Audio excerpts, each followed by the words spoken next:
She walked into a grocery store to buy rice. She walked out with a husband she didn't know, and a secret that could get her killed.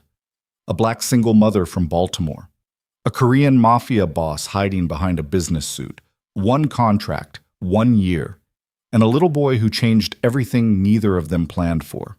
If this story pulls you in from the first scene, hit that like button right now and drop your city in the comments below. I want to see how far this story travels.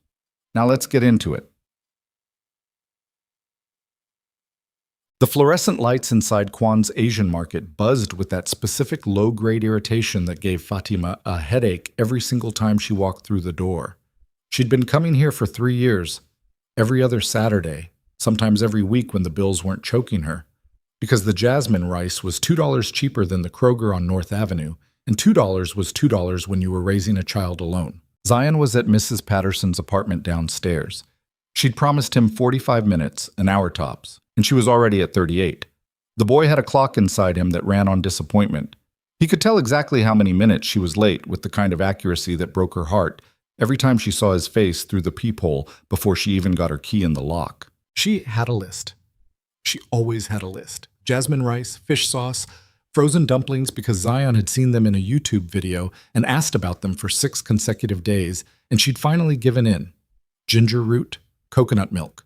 The small indulgences that made their apartment on Greenmount feel like a home instead of just a place where they slept.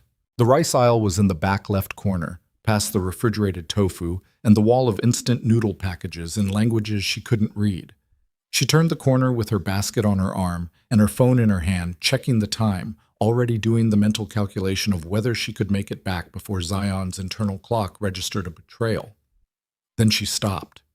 There was a man standing in the middle of the aisle, not browsing, not reading labels, not reaching for anything on the shelf, just standing there like someone had placed him in the center of the floor and forgotten to give him instructions. He was tall, well over 6 feet, dressed entirely in black, jacket, shirt, slacks, shoes, like he was attending a funeral or leaving one. His hands were clasped behind his back, his jaw was set. His eyes were moving slowly down the aisle in a way that had nothing to do with reading nutrition labels and everything to do with the habit of a man who checked every room he entered for exits. Korean, early 30s, maybe. Features sharp enough to cut glass. There was a stillness about him that Fatima's body registered before her brain caught up. The kind of stillness that didn't come from calm, but from a very precise, very practiced form of control. Like a weight held at the end of an outstretched arm. Not resting. Containing. 2 men stood at either end of the aisle. She almost hadn't noticed them because they were dressed like regular shoppers, one holding a basket, one with his hands in his jacket pockets. But neither of them was looking at anything on the shelves. They were looking at everything else. Fatima slowed her walk. Every instinct she'd developed over 34 years of navigating Baltimore.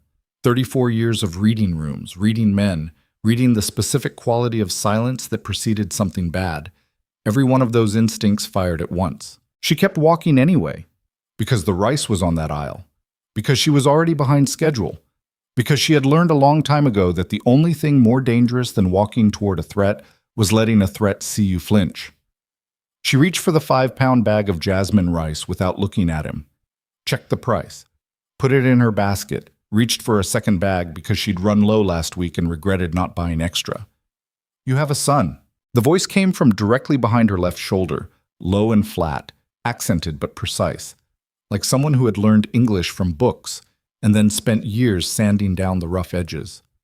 Fatima turned around slowly. He was closer than she'd expected, maybe 4 feet. He'd moved without making a sound, which should not have been possible for a man his size.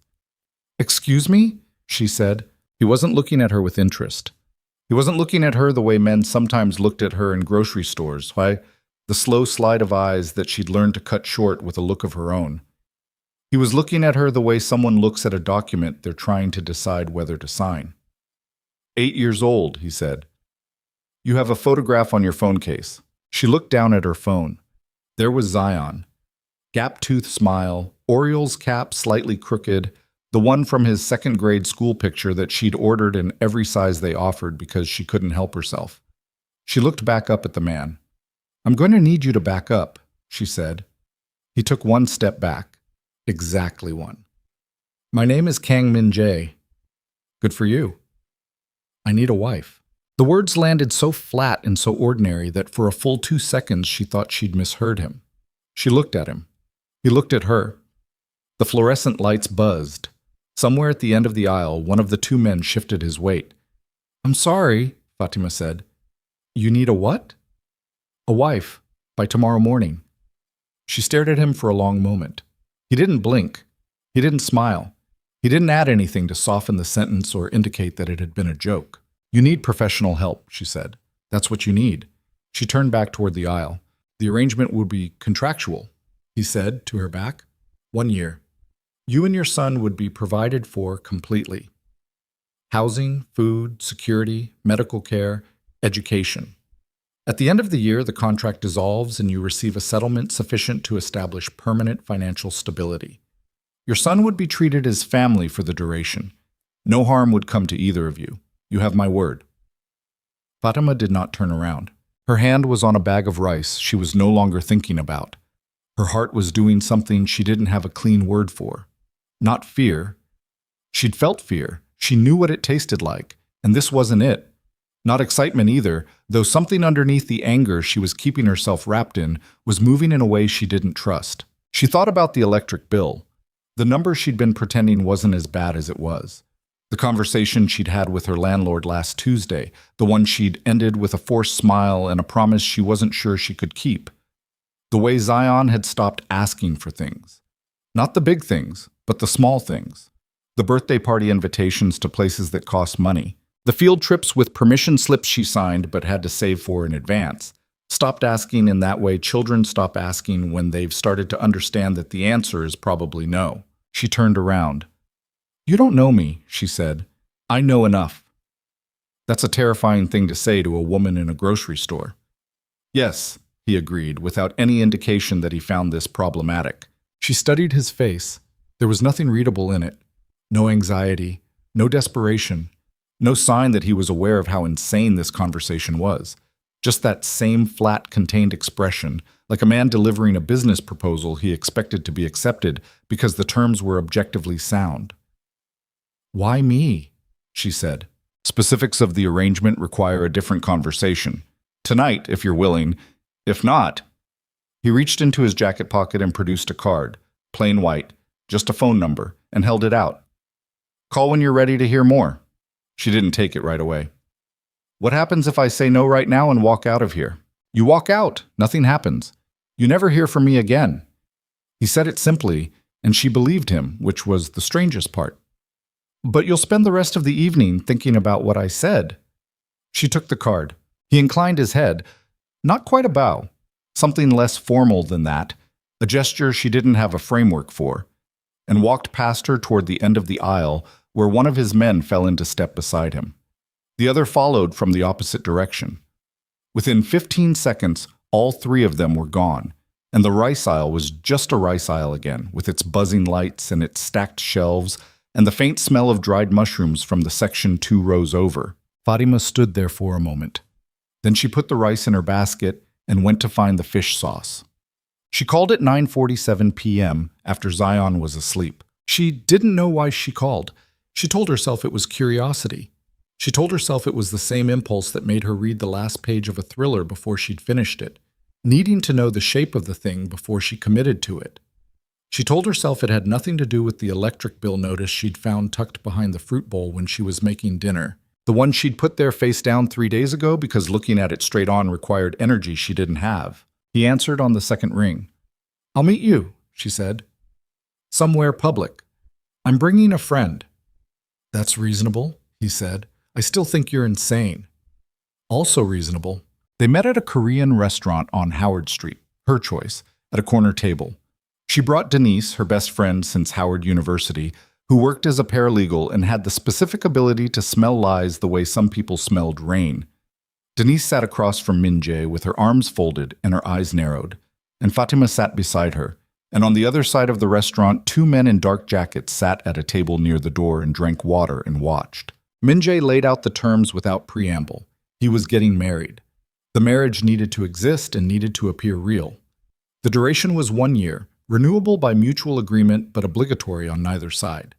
In exchange, full financial provision for Fatima and Zion for the duration, relocation to Seoul, accommodations, a monthly allowance that made Denise's pen stop moving on her legal pad, and upon completion of the contract, a lump sum payment that made Fatima's vision go briefly sideways. Healthcare, Denise said flatly. Full coverage, both of them. Yes, Min-jae said. The child's education. Private school enrollment. Language support. Any specialist he requires. What kind of business are you in, Mr. Kang? Denise asked. Import and export. That's a very wide answer. Yes. Denise looked at Fatima. Fatima looked at the table. There was a long silence, and in that silence she could hear, with uncomfortable clarity, every specific financial anxiety she had carried for the past 4 years. Since Marcus left, since the job at the hospital cut her hours, since Zion's therapist said he was doing well but regular sessions would really help, since every month felt like running a race she'd started 20 yards behind the starting line. I need 48 hours, she said. I need 24, he said. Why tomorrow? A matter that requires resolution by a specific date. He didn't elaborate. She noted that he didn't lie either. He didn't invent a more palatable explanation. He simply declined to give the real one. She noted that too. 36 hours, she said. He looked at her for a moment. Agreed. Ian. She spent 12 of those 36 hours sleeping, badly, and the other 24 doing the kind of thinking that didn't happen in straight lines.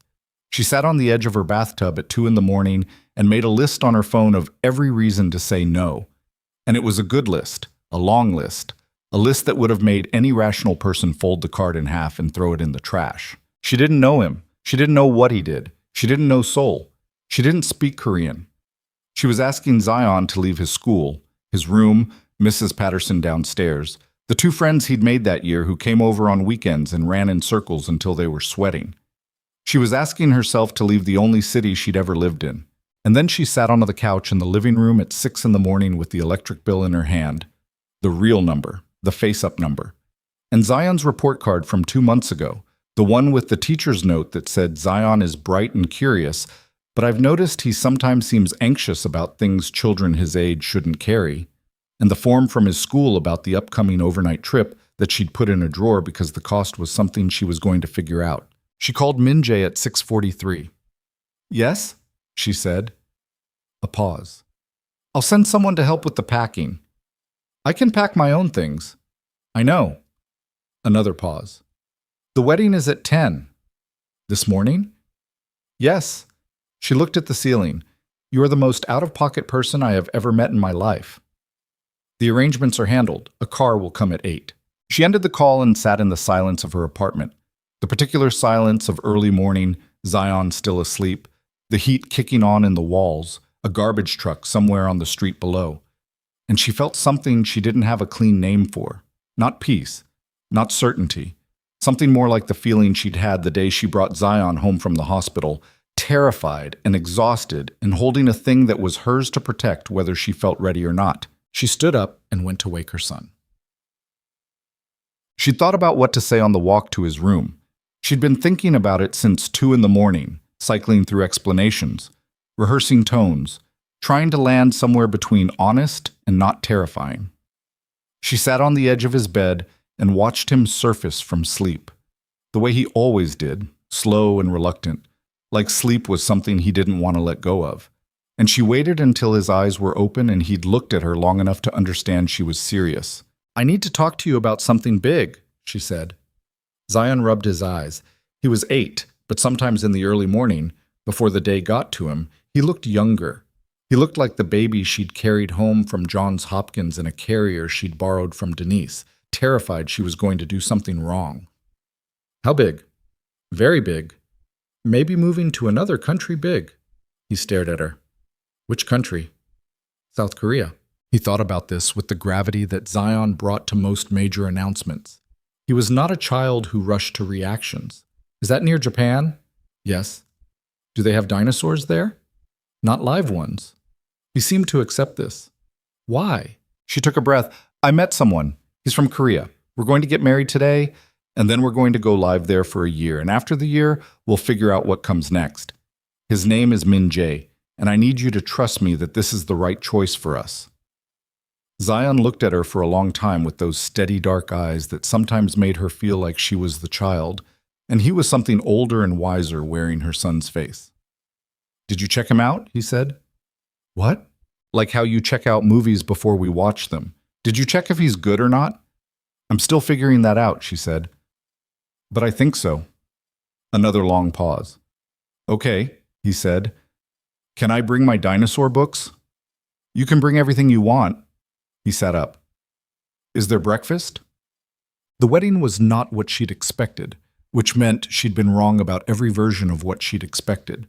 She'd expected courthouse sterility. She'd expected a quick transaction with the emotional temperature of a notary appointment. She'd gotten something that was technically a courthouse, a small ceremony room in a building downtown that she didn't recognize, with a city official who spoke Korean and a translator who stood slightly behind him. But there were flowers on the table, white and cream, fresh, professionally arranged, and a detail that small landed with a weight completely out of proportion to its size. Denise stood behind her. She'd shown up at the apartment at 7:30 without being asked, wearing her best blazer, because Denise was the kind of person who showed up. Min Jae was already there when they arrived. He'd changed. Dark suit, no tie, still entirely in black and dark tones, but there was something slightly different in how he stood, a fraction less of the military quality that had made the rice aisle feel like a border crossing.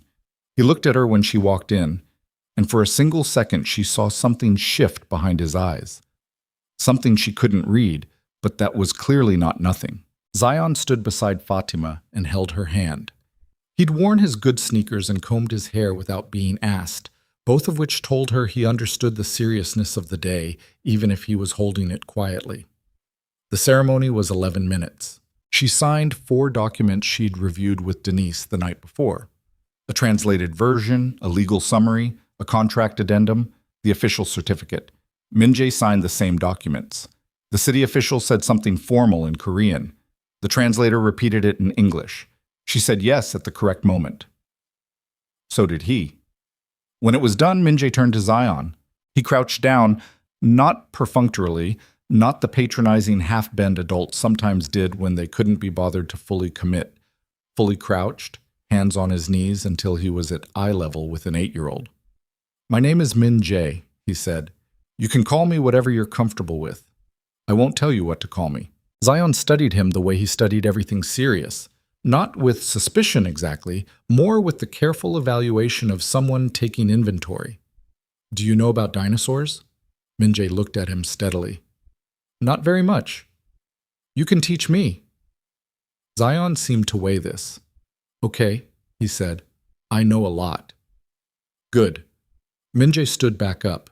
He didn't smile, but something around his eyes shifted slightly, and Fatima watched it happen without understanding what she was watching. Dum-dum. The flight was 14 hours. She'd flown twice in her life before, once to Atlanta for a cousin's wedding when she was 19, once to New York for a nursing conference at 28, and both times she'd been in the back of the plane in a middle seat with her knees touching the row in front of her. This plane didn't have rows in the conventional sense. This plane had seats that reclined into beds. There were individual screens, a selection of food served on real plates with real metal silverware, and a flight attendant who appeared at intervals with the specific kind of attention that comes from being paid very well to anticipate needs before they're spoken. Zion fell asleep inside the first 2 hours with his dinosaur book open across his chest, and Fatima sat awake next to him and watched him sleep and tried to understand what she had done. Min Jae sat across the aisle and slightly forward, not sleeping, working through documents on a tablet. Every hour or so he looked across at them. Just once, a brief check, the way someone checks an instrument panel. Not warm, not cold, simply present and monitoring.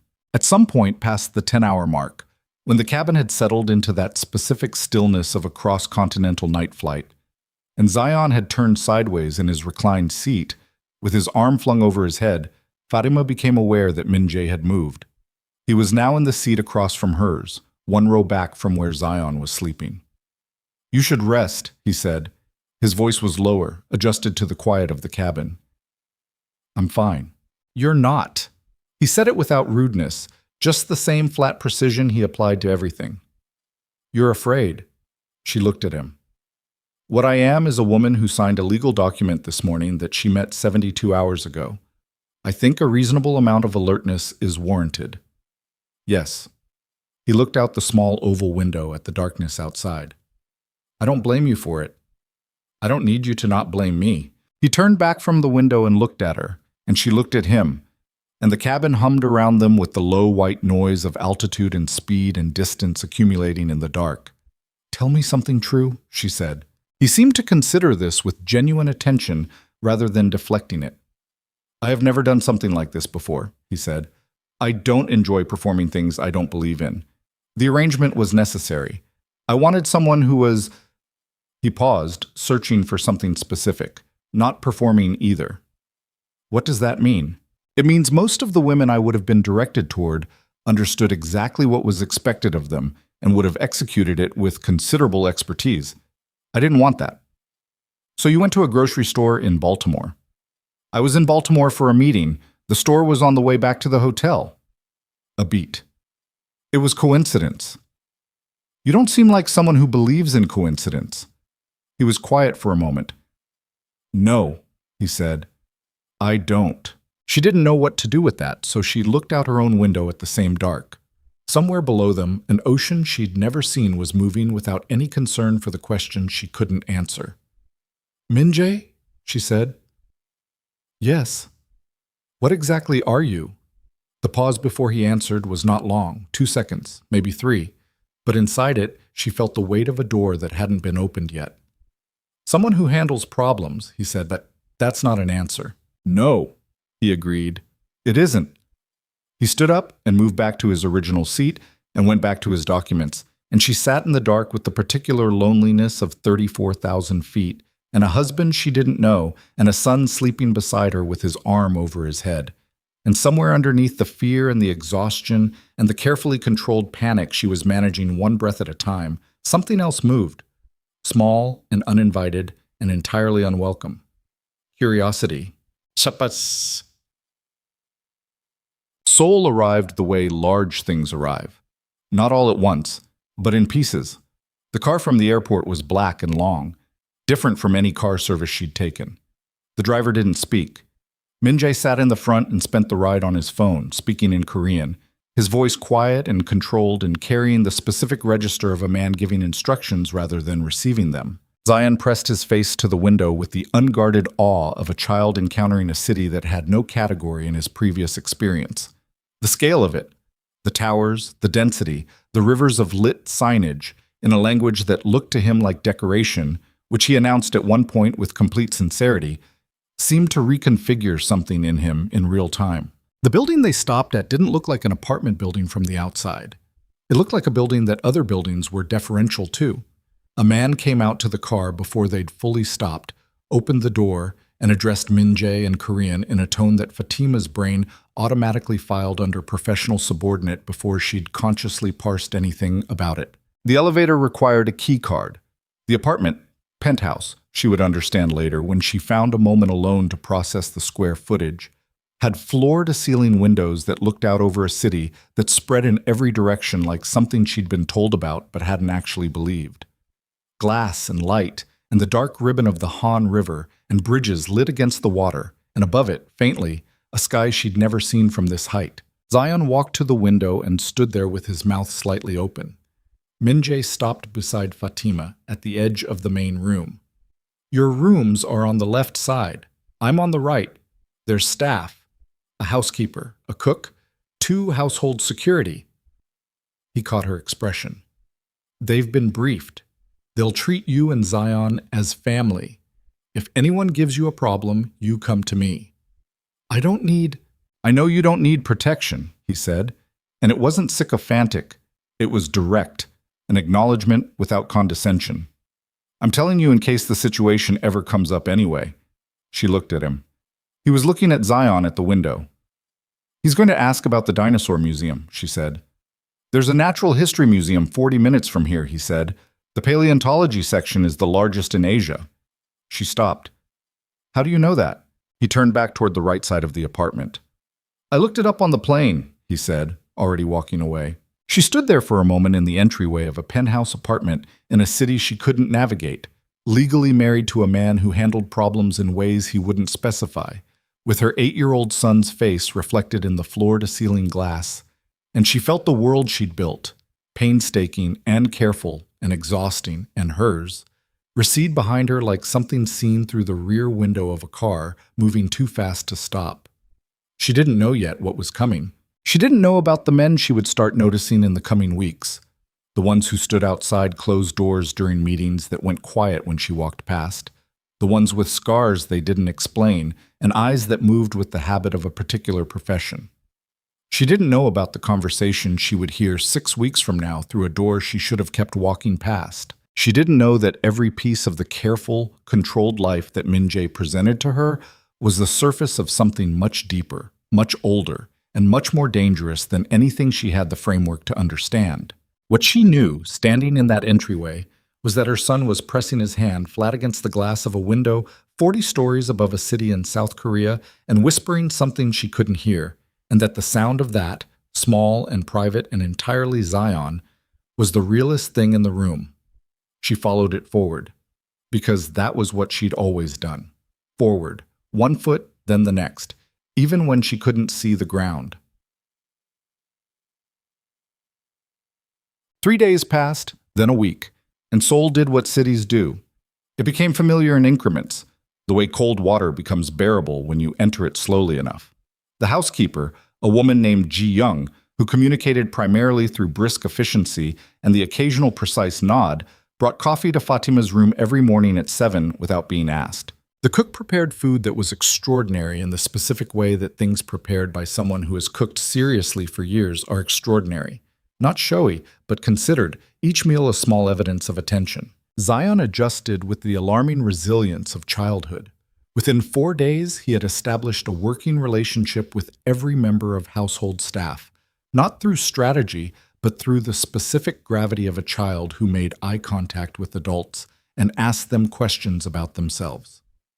Ji-young, who had given no indication of having a personality outside of operational competence, spent 20 minutes one afternoon showing Zion photographs of her sister's dog on her phone. Fatima watched this from the kitchen doorway and felt something she couldn't quite categorize. Min-jae was present and absent in equal measure. He left early, sometimes before 6, sometimes she didn't hear him leave at all, and returned at hours that varied without pattern. When he was home, he was in his study, or on calls she could hear as low murmur through the wall but could not parse, or at the dining table with documents spread across it, in a way that suggested he used the table as an extension of whatever workspace lived in his head. He ate dinner with them 3 times that first week. Not always, not every night, but enough that she couldn't pretend it wasn't intentional. The first time, Zion talked for 40 minutes about the Cretaceous period without pausing except to inhale. Min-jae listened with the same quality of focused attention he gave to his documents. Entirely present, not performing interest, asking questions at intervals that were specific enough to indicate he was actually tracking the information rather than simply waiting for a pause. After Zion went to bed that first night, Fatima carried the empty water glasses to the kitchen, and Min-jae was already there, rinsing his cup at the sink with the automatic competence of someone who had lived alone long enough to develop habits. "You don't have to do that," she said. "Ji-young, I've been rinsing my own cup since I was 19, he said, without turning around. She put the glasses in the sink beside him and stood there for a moment in the specific awkwardness of a kitchen that had been designed for solitude, now containing 2 people who had no practiced language for each other. "He likes you," she said. Min-jae turned off the water, looked at the wall in front of him for a moment rather than at her. "He's a good kid. Don't condescend to him," she said. "He'll know." He turned to look at her then, something shifting in his expression. Not offense, more like recognition. "I know," he said. "I won't." She believed him. That was what was starting to unsettle her. She kept believing things about him. The second week, she found the first thing that didn't fit. She had been walking back from Zion's room after putting him to bed, taking the longer route through the main living area because she was still not entirely comfortable with the layout.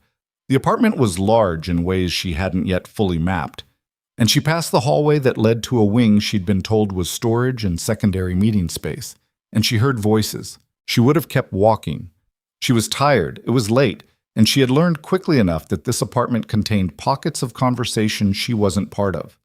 But one of the voices rose above the others with the specific edge of barely controlled anger, and the other voice came down on top of it with a weight so sudden and absolute that the first voice stopped immediately. And both of those sounds were recognizable in a way that had nothing to do with language and everything to do with the universal grammar of power and its enforcement. She kept walking. But in her room, sitting on the edge of the bed, she turned the sound of those voices over in her mind for a long time before she slept. The second thing she found was less subtle. The third Wednesday after their arrival, she came out of the elevator in the building's lobby returning from a walk. She'd been building a mental map of the surrounding blocks, establishing the small geography of routine that made unfamiliar places livable. And there were 3 men in the lobby who had not been there when she left. They were not the building's security. The building's security wore uniforms and stood at a desk.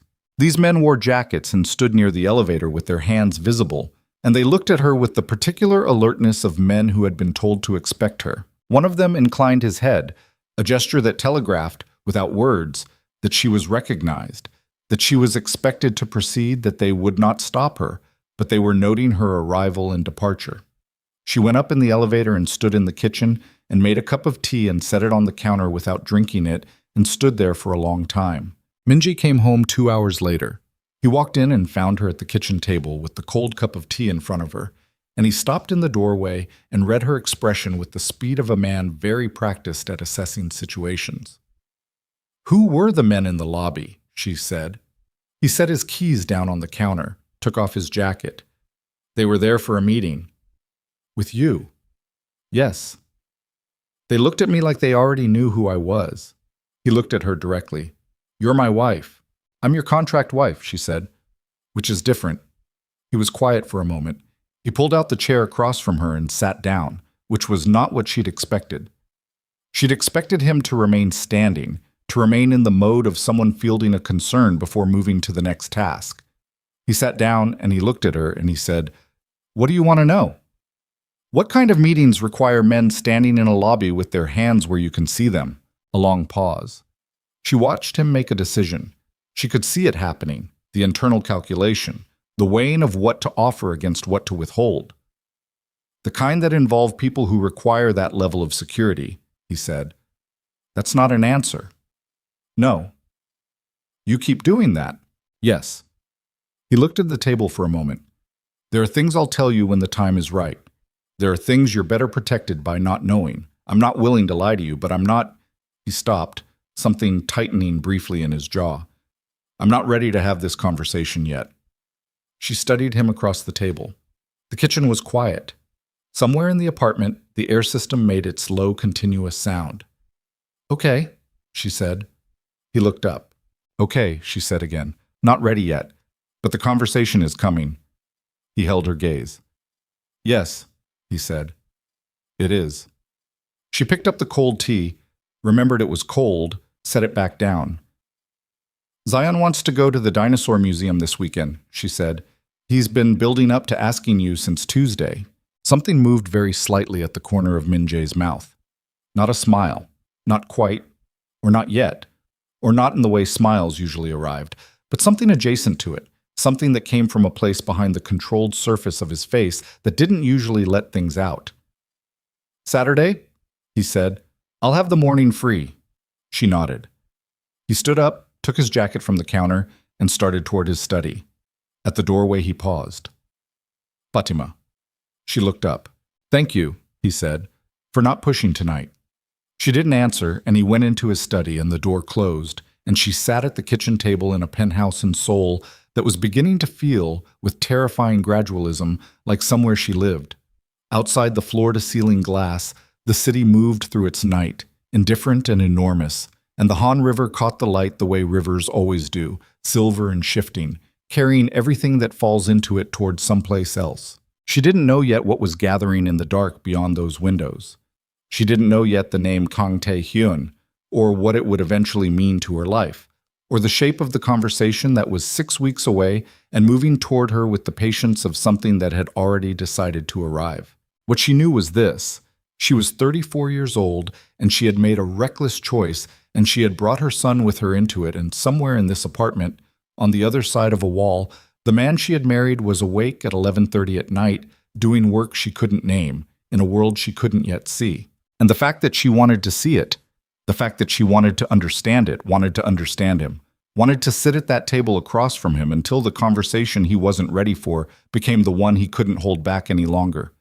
That fact, small and undeniable and arriving uninvited, was the most dangerous thing that had happened to her since she'd walked into a rice aisle on a Saturday afternoon and made the mistake of not turning around.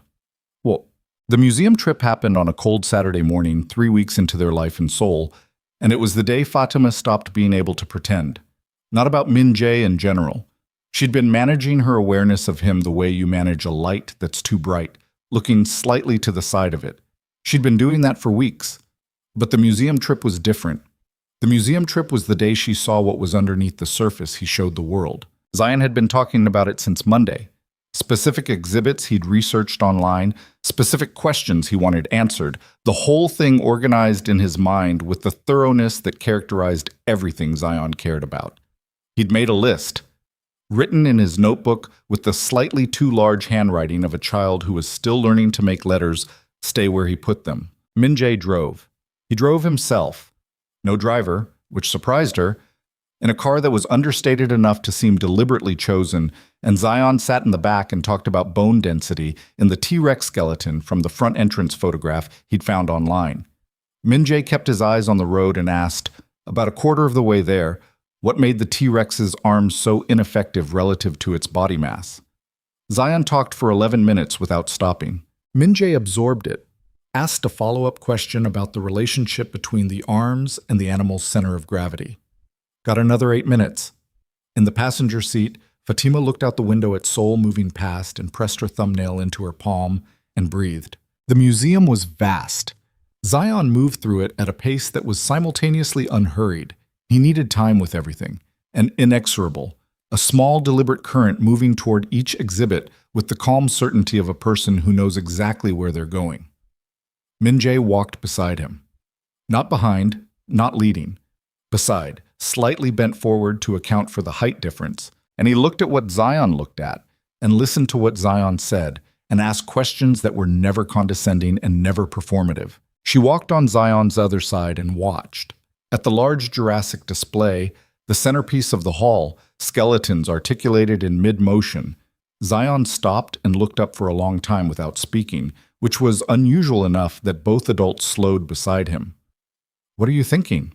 Min Jae asked. Zion looked at the bones. "That it was alive," he said, "like all those bones were inside something that breathed. And now there's nothing left except the hard parts." A beat of silence. "That's a good thing to notice," Min Jae said. Zion looked up at him.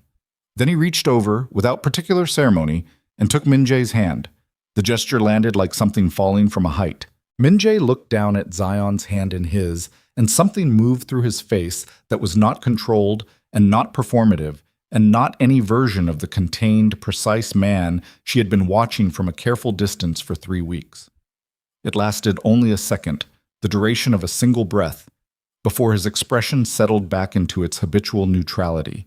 But she had seen it, and standing in the Jurassic Hall of a natural history museum in Seoul, with the bones of something enormous and ancient suspended above her, Fatima felt the careful distance she'd been maintaining, close like a door pushed shut by the wind. She was in trouble. That was the clear, specific thought that arrived in that moment, unadorned and unarguable.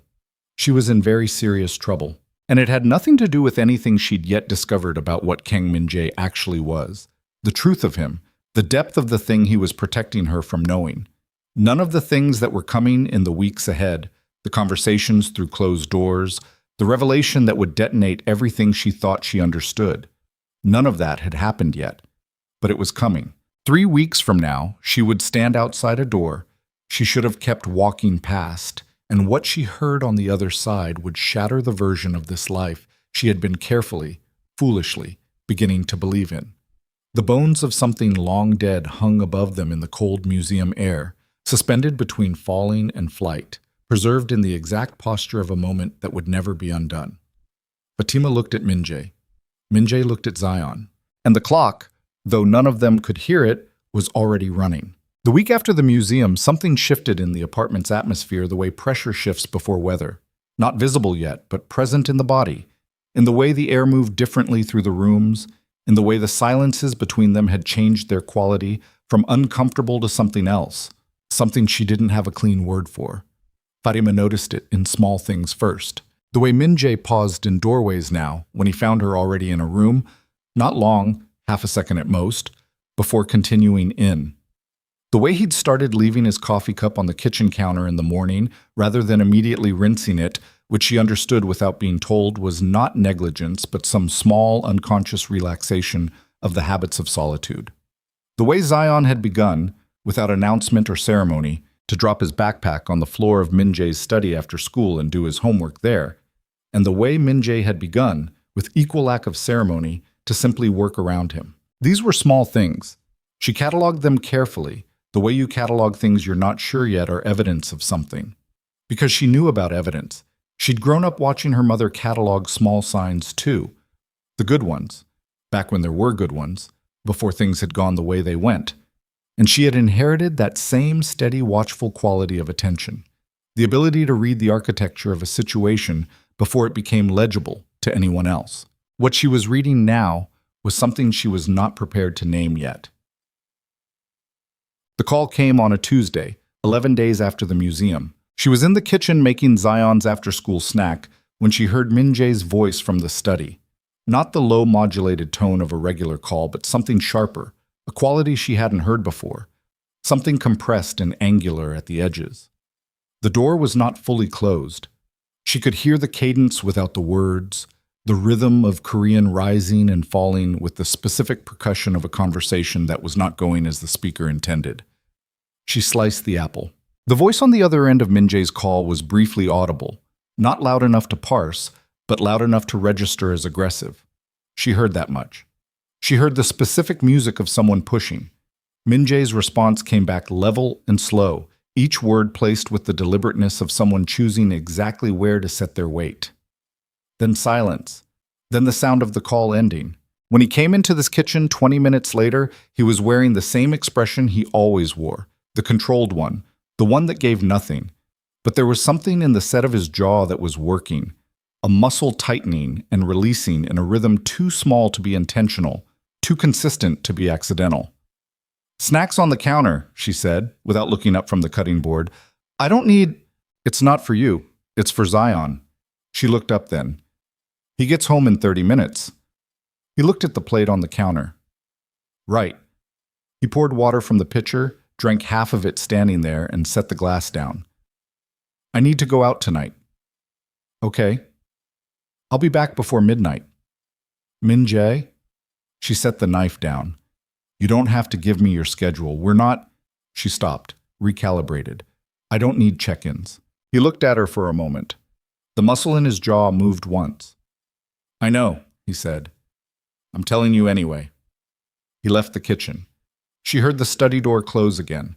She picked up the knife and finished the apple and stood at the counter and breathed through her nose, slow and deliberate, the way she'd learned to breathe when the anxiety came, not panic, just the specific weight of a situation developing in a direction she couldn't predict. He was home by 11:40. She knew because she was awake, not intentionally waiting, but awake in the way she was often awake at that hour. Zion had been sleeping through the night since he was 4, but she never quite had, her body running a low-level watch even after the need for it was technically gone.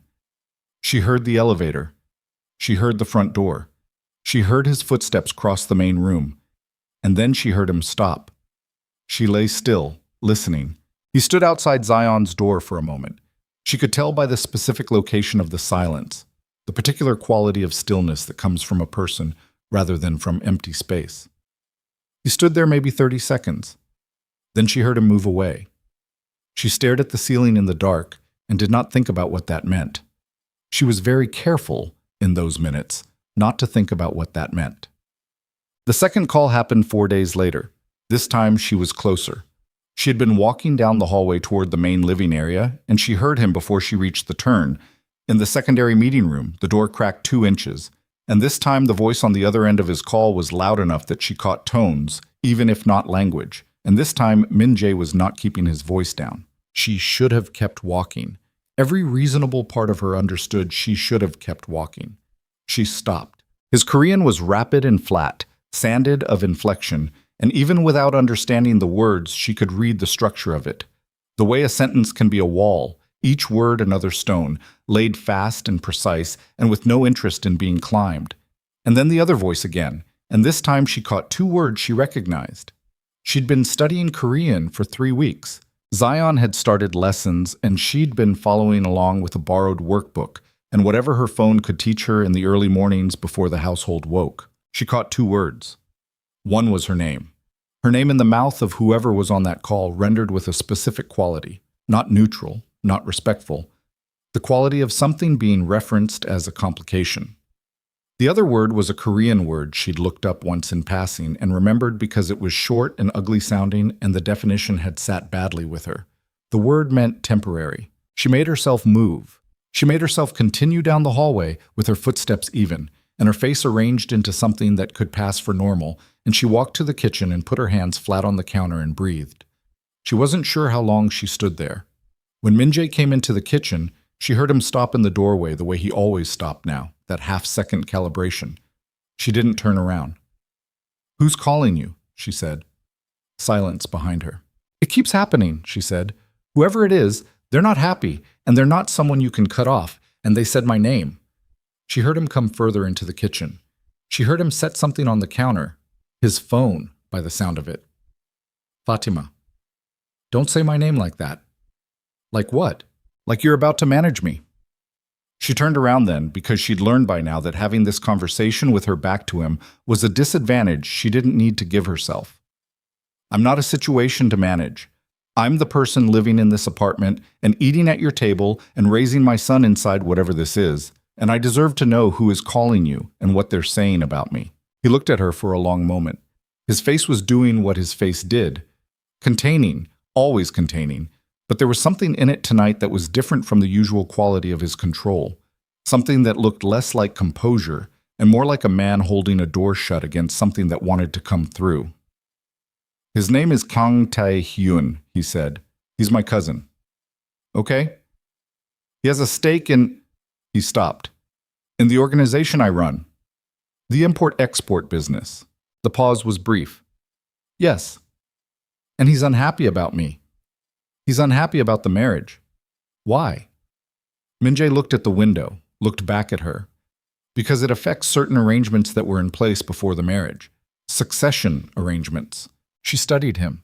He was telling her something and not telling her something at the same time, and she was tired. Genuinely physically tired. The kind of tired that accumulated from weeks of processing a life that gave her no reliable framework to stand on. And the tiredness made her less careful than she normally would have been. "Is Taehyun dangerous?" she said. Min Jae answered without hesitation. "Yes." The word hit the room like something dropped on a hard floor, clean and final, and making a sound that didn't fade. "To me?" she said. "To Zion?" "Not while I'm here." He said it with the same flatness, same precision, the weight of a man stating something he knows to be factually true and personally guaranteed. "Not ever, if I can prevent it. That's not a—" He seemed briefly to search for something. "That's not a comfort I'm offering. It's a commitment." She looked at him. The kitchen was very quiet. The city ran its light against the windows. "Min Jae," she said, "what exactly are you the boss of?" The muscle in his jaw. The door he was holding. "I'll tell you," he said. "I will tell you everything, but not tonight." "You keep saying that." "I know." "When?" He held her gaze. "When I'm sure it won't make you take Zion and leave." The honesty of that, the specific, unguarded quality of that sentence, so unlike everything else he offered, stopped her the way an unexpected sound stops you, the body catching up to meaning before the mind does. She didn't push. She looked at him for another long moment, and then she said, "Taehyun calls again. I want to know." And she walked out of the kitchen, and behind her she heard him let out a breath, slow and controlled, the sound of a door that had been held a little longer than the person holding it had planned. She called Denise the next morning, not for advice. She knew what Denise would say. Denise had been saying it in increasingly pointed text messages for 2 weeks, each one containing a slightly different arrangement of the same core concern. She called because she needed a voice that belonged to her previous life, needed the specific frequency of someone who had known her before all of this, who held a version of her that hadn't yet learned to read Korean threat levels through closed doors. "Tell me something normal," she said when Denise picked up. "Mrs. Patterson asked about you and Zion yesterday," Denise said. "She made me take a piece of sweet potato pie home and I ate the whole thing in my car in the parking garage." Fatima laughed. The laugh surprised her, came out real and sudden, the kind that doesn't consult with you first. "How is she?" "Dramatic? Her hip is fine, she just likes the attention." A pause. "How are you actually?" "I don't know." "That means things are happening." "Things are always happening." "Fatima, I'm fine, Dee. You called me at 7 in the morning Seoul time to tell me you're fine?" She looked out the window at the river. The morning light was doing something particular to the water, a flat silver quality that was not quite beautiful and not quite bleak, something exactly in between. "He's not what I thought he was," she said, "meaning worse. Meaning," she stopped, "meaning I don't know what the edges of it are. I know there's more. I know it's serious. I know people are afraid of him in a way that isn't about his personality." She pressed her finger against the cold glass. "And Zion loves him, Dee." The silence from Baltimore had a specific texture. "That's not a reason to stay in something dangerous," Denise said. "I know." "Fatima, I know." She closed her eyes. I needed to hear your voice." "I'm here," Denise said. "Same as always." Another pause. "You want me to come?" "I can come. I'll tell my boss I have a family emergency, which is not even a lie." "Not yet," Fatima said. "Not yet." She ended the call and stood at the window until the light changed. Min-jae came home early that evening, 4 in the afternoon, which had not happened once in the 4 weeks she'd been here. He came in without the jacket, which was also unusual, his shirt untucked, a quality of barely managed containment in the way he moved that she clocked from across the room. He looked at her and stopped. "Tae-hyun is coming to Seoul," he said. She set down the book she'd been reading. "When?" "End of the week. And you're telling me this because there will be a dinner, a formal one. You'll be expected to attend." He crossed the room and sat on the edge of the chair across from her.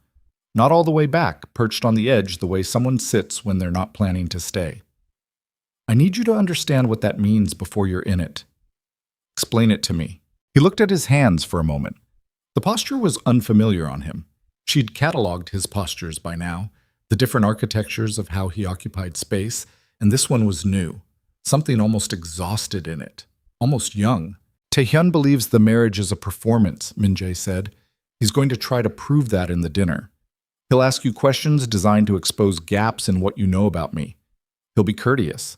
He'll be completely legible as a threat to anyone paying attention and completely deniable to anyone who's not."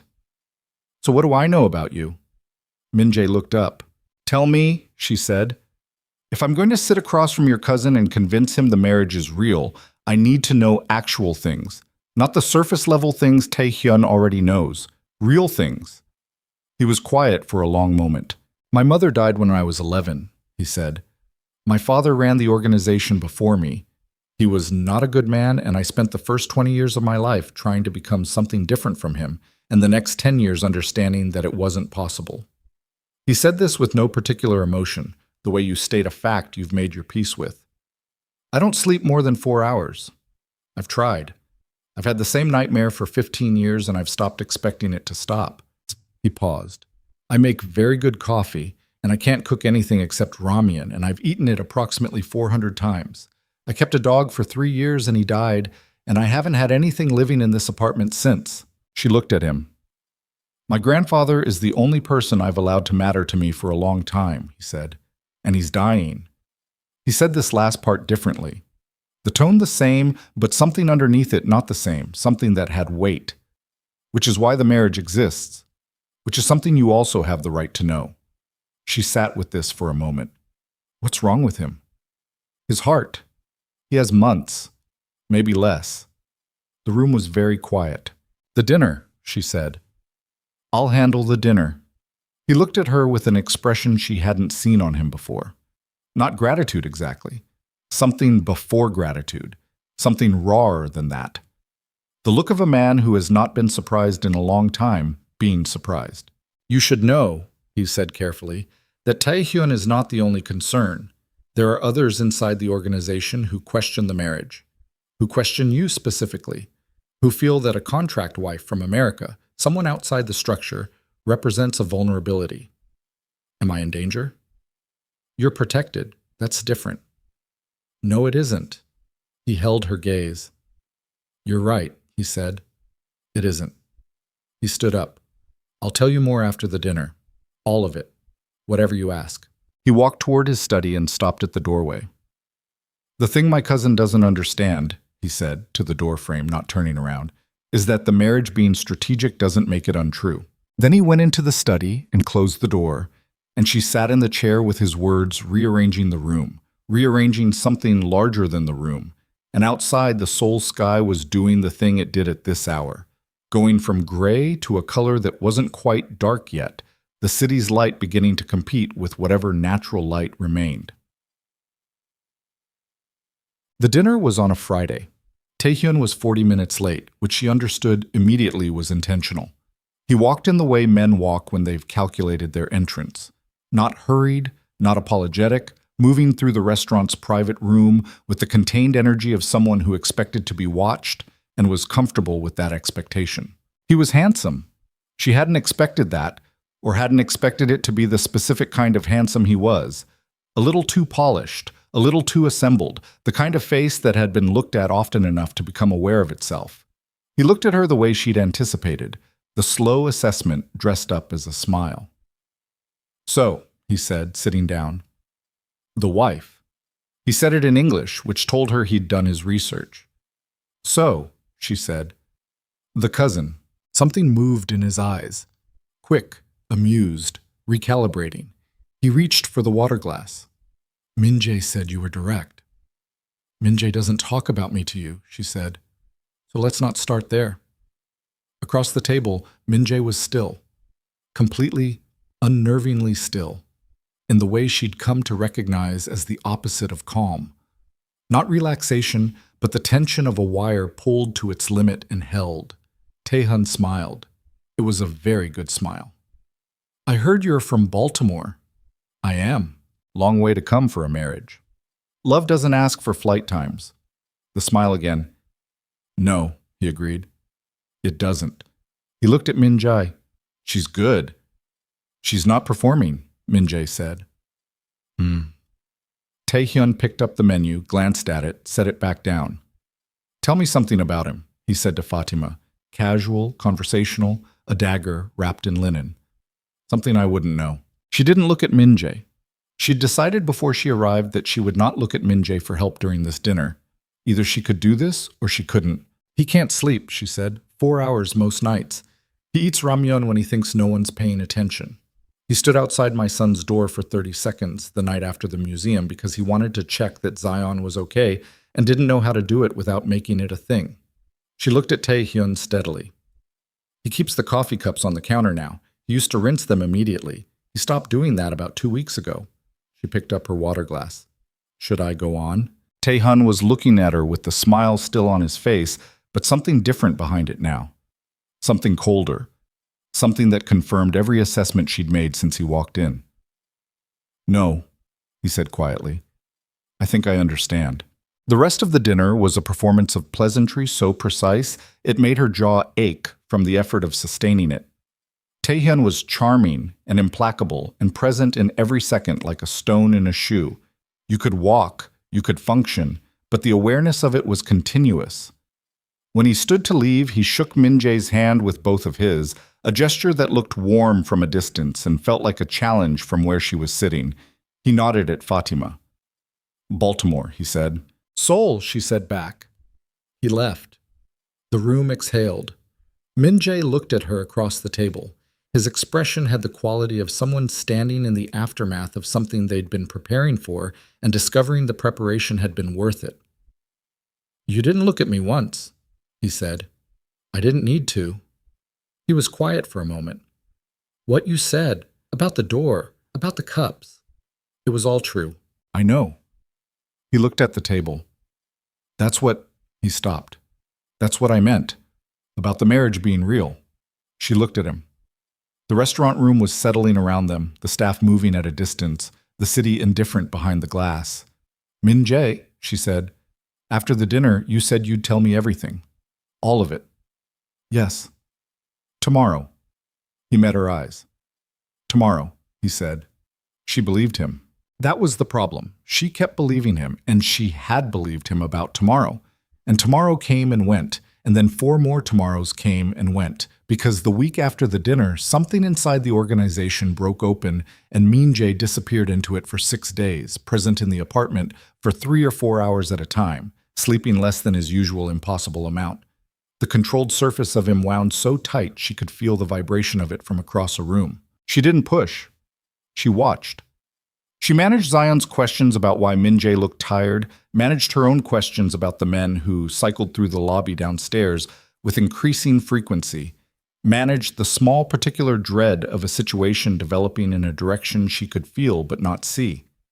And then on the 7th day after the dinner, she couldn't sleep. 2 in the morning, soul completely dark outside the floor-to-ceiling glass. And she walked to the kitchen for water, and she was passing the secondary meeting room, and the door was open 6 inches, and the voices inside were not quiet. 2 voices, Min Jae and someone else, a voice she didn't recognize, deep and careful and very deliberate, speaking Korean too fast for her to follow. She stopped before the doorway. She pressed herself against the wall beside it, not in the doorway, against the wall, and she breathed through her mouth so the sound of it wouldn't give her away. She caught fragments. Her name again. She heard her name and the word for child and the word for risk. She heard what she now knew was Min Jae's name for the organization. A word she'd heard twice before and looked up, a word that meant exactly what she feared it meant. And then she heard something that stopped all of it. She heard Min Jae say, in English, clearly, switching languages in the way she'd noticed he sometimes did when he wanted to be absolutely precise. She doesn't know what I am. The other voice responded in Korean, Min Jae, and she isn't going to, not yet. Another exchange she couldn't follow. Min Jae still in English, quiet now, quieter than she'd ever heard him. She stays out of it. Whatever it costs, she and the boy stay out of it. Do you understand me? She stood against that wall for a long moment after the voices dropped back into Korean and she could no longer parse the words. She stood there and she understood something, finally, with the specific clarity of a thing you've been not understanding on purpose, because understanding it changes the shape of everything. She was married to the head of a criminal organization. She'd known it and not known it. She'd felt the edges of it and declined to press them. She'd accepted his non-answers and his half-answers and his, I'll tell you tomorrow. Because she understood now standing in this hallway at 2 in the morning, protecting herself from the information the same way you avoid pressing a bruise. Not because the bruise isn't there, but because pressing it makes it real in a way that requires a response. She walked back to her room. She lay down on the bed. She looked at the ceiling in the dark, and she listened to the city outside making its low, continuous sound, indifferent to the specific scale of her particular reckoning. She thought about Baltimore. She thought about the apartment on Greenmount and the buzzing lights at Kwan's Asian Market and the electric bill face down behind the fruit bowl. She thought about the card he'd handed her, plain white, just a number, and the specific quality of the choice she'd made when she dialed it. She thought about Zion's hand reaching for Min Jae's in the museum. She lay there for a long time, and then, sometime before dawn, she made a decision. Not to leave, not to stay, exactly. Not in the passive way that staying had been happening up to now. Something different, something with its eyes open. Tomorrow she was going to ask him, not wait for his tomorrow. Her tomorrow. And whatever he told her, all of it, the shape of the whole thing, the organization, and the violence, and the enemies, and everything he'd been protecting her from knowing, she was going to hear it, because she was done being managed. That was the sentence she'd been building toward all night, the one that had been assembling itself in the dark while the city ran its light against the windows, and her son slept in the next room, and somewhere on the other side of the apartment, Kang Min-jae sat with the weight of everything he hadn't told her pressing against the inside of his chest like water behind a dam. She got up at 6, showered, made coffee, sat at the kitchen table with both hands around the mug and waited. He came in at 6:40, already dressed, already assembled into the version of himself he put on every morning like a second skin. He saw her at the table and stopped in the doorway. That half-second calibration, the one she'd cataloged, and something in his expression shifted. Not surprise. Recognition. The look of a man who has been waiting for a specific arrival and can see it coming from a distance. "Sit down," she said. He sat. She looked at him across the table. The morning light was flat and gray through the windows, the kind of light that didn't soften anything. "I heard you last night," she said. "The meeting room. 2 in the morning." He didn't flinch, didn't look away. "How much?" "Enough." She set the mug down. "You said she doesn't know what I am. You said she isn't going to, not yet." She kept her voice even, which cost her something. "I'm done with not yet, Min-jae. I'm done with it today." He was quiet for a moment. He looked at the table, at his hands, at some point between them that wasn't anything. Then he looked up at her. "What do you want to know first?" he said. "Everything. Start at the beginning and don't stop until it's all out." He took a breath. Long and slow, the kind that's not about oxygen. "My family has run a criminal organization in Seoul for 60 years, he said. "My grandfather built it. My father expanded it. When my father died, I inherited it at 26 whether I wanted it or not, and I didn't want it, which turned out to be irrelevant." He said this the way he said most true things, flat, direct, with no decoration. "We control significant portions of construction contracts, import logistics, private security operations, and certain financial channels that don't exist on paper. We have relationships with officials, law enforcement, politicians. We have enemies inside and outside the structure. The organization is called Chongya." He paused. "Do you know what that means?" "No." "Blue night," he said. "My grandfather's choice. He said it was because the most dangerous things happen after dark when the sky is clear and you can see everything coming and still can't stop it." Another pause. "I've always thought it was an honest name." She absorbed this. "How many people?" "In the full structure, several hundred. Directly under me, 23. "Have you killed people?" The question landed clean and hard in the morning air. He looked at her without blinking. "Yes." She'd known the answer before she asked. Knowing it and hearing it were different countries. She pressed her thumbnail into her palm under the table and breathed through it. "How many?" 4. Directly. A beat. "More, by consequence of decisions I made." "Tell me about the consequence ones." "Fatima, tell me." He held her gaze for a moment. 3 years ago, there was a conflict with a rival faction. I made a call to consolidate a particular operation. 2 of their people died in the consolidation. They weren't combatants, exactly. They were peripheral. They died because of the decision I made and because of what that decision set in motion. He said it without self-pity and without self-absolution, which was somehow worse than either. "I think about them." The kitchen was very quiet. Outside, Seoul was starting its morning. She could hear the city's low, distant frequency beginning to build. "The marriage," she said. "Tell me the real reason." Something moved in his face. "My grandfather's condition," he said. "I told you that part. His heart. He had, before I married you, been pushing me for 2 years to marry. Not for appearances. He's never cared about appearances." He stopped. "He told me once that I was becoming something he didn't build Chongya for, that I was becoming someone who had nothing left worth protecting. That a man with nothing to protect becomes a man who makes decisions based on nothing except power, and power without something underneath it becomes cruelty eventually." He was choosing his words with a care she could feel. "He gave me the ultimatum not to secure the succession. That was part of it, yes, but the real reason—" He stopped again. "He said he was afraid of who I was going to be in 10 years if nothing changed." She sat with this.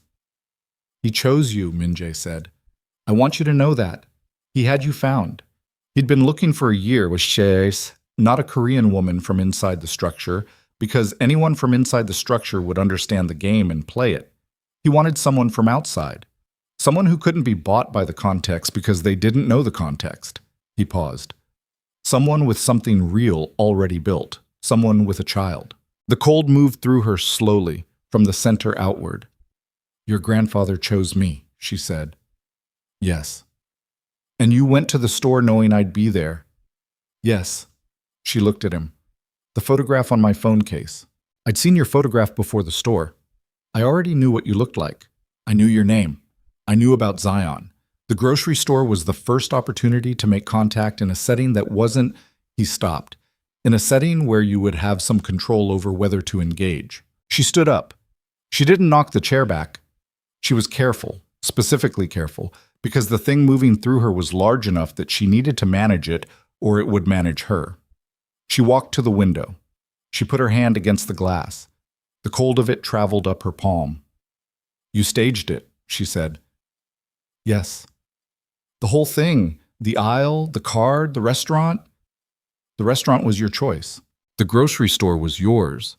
She turned around. I thought I made a reckless decision. I thought I saw something and I took a chance. I thought it was mine.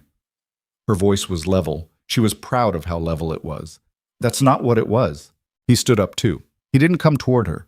He read the distance she needed and he stayed on his side of it, which was the right call, and also the thing that made it worse because it meant he understood exactly what he'd done. Everything I told you in the restaurant was true, he said. Every term of the contract. Everything I promised about Zion. None of that was manipulation. It was all manipulation, she said. A true thing can still be manipulation if the context around it is a lie. He had nothing to say to that. He looked at her, and he had nothing, and she watched him not have it, and that was its own particular thing. Seeing a man who had an answer for everything arrive at a place where he didn't. I'm not leaving, she said. He looked up. I'm not leaving today. She pressed her hand harder against the glass. But I need you to understand that you took something from me. You took the choice. You gave me a version of a choice, but you built the walls before I got there and called it freedom. She looked at him directly. That is something you need to sit with. Yes, he said. I know. Don't agree with me to make it easier. I'm not. He said it quietly. I'm agreeing because you're right. She looked at the river, flat silver in the morning gray. I need a day, she said. Today. Don't talk to me today. He nodded. He picked up his jacket from the back of the chair. At the kitchen doorway, he stopped. He stood there for a moment with his back to her. Fatima, he said. She didn't answer. I'm sorry, he said. That's not enough. I know it isn't, but I wanted to say it before. He stopped. Before the day. He left. She stood at the window for a long time after she heard the front door close. The city moved below her, ordinary and enormous. She pressed her forehead against the glass, and she felt its cold, and she breathed through the thing in her chest that was several things at once, fury and grief, and something else she was not going to name today, something she was going to set in a box and put on a high shelf and not touch for 24 hours. She heard Zion's door open down the hall, his footsteps, the sound of him stopping in the kitchen doorway. Mom? Where's Min Jae? She lifted her head from the glass. She turned around. She put her face in the right arrangement. Early meeting, she said. Hungry? He padded to the counter in his socks, climbed onto the stool, reached for the cereal. Is everything okay? She looked at her son, 8 years old, gap-toothed, Orioles cap on despite not having been outside yet, the person she had brought across the world on the word of a stranger who had turned out to be something more and less and more complicated than a stranger. Yes, she said. Everything's okay. She went to make him breakfast.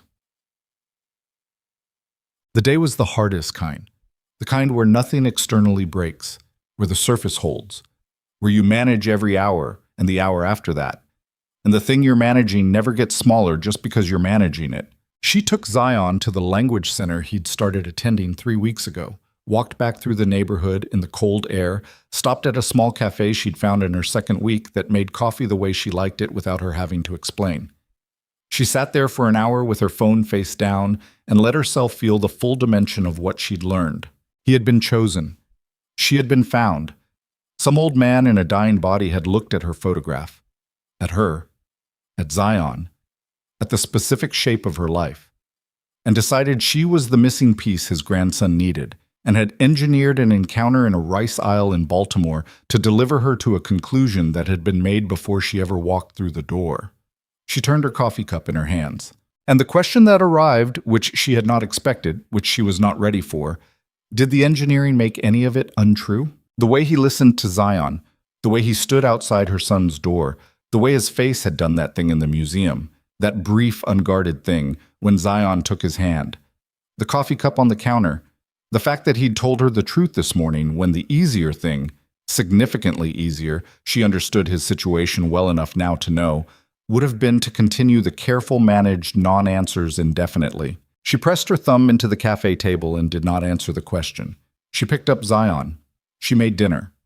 She moved through the apartment's evening rhythms with the mechanical competence of a woman who has performed normalcy under pressure so many times that it had become its own kind of muscle memory. Min-jae came home at 8. He went to his study. He didn't come out. She respected that. See, at 10:30, she knocked on his study door. He opened it. He'd taken off the jacket, rolled his sleeves, the working posture, the one she'd come to recognize. His expression was the careful, contained one, but underneath it she could see the day he'd had, the weight of it in the lines around his eyes. "I'm not done being angry," she said. "Okay. But I have questions, and I'd rather have answers than sit with nothing."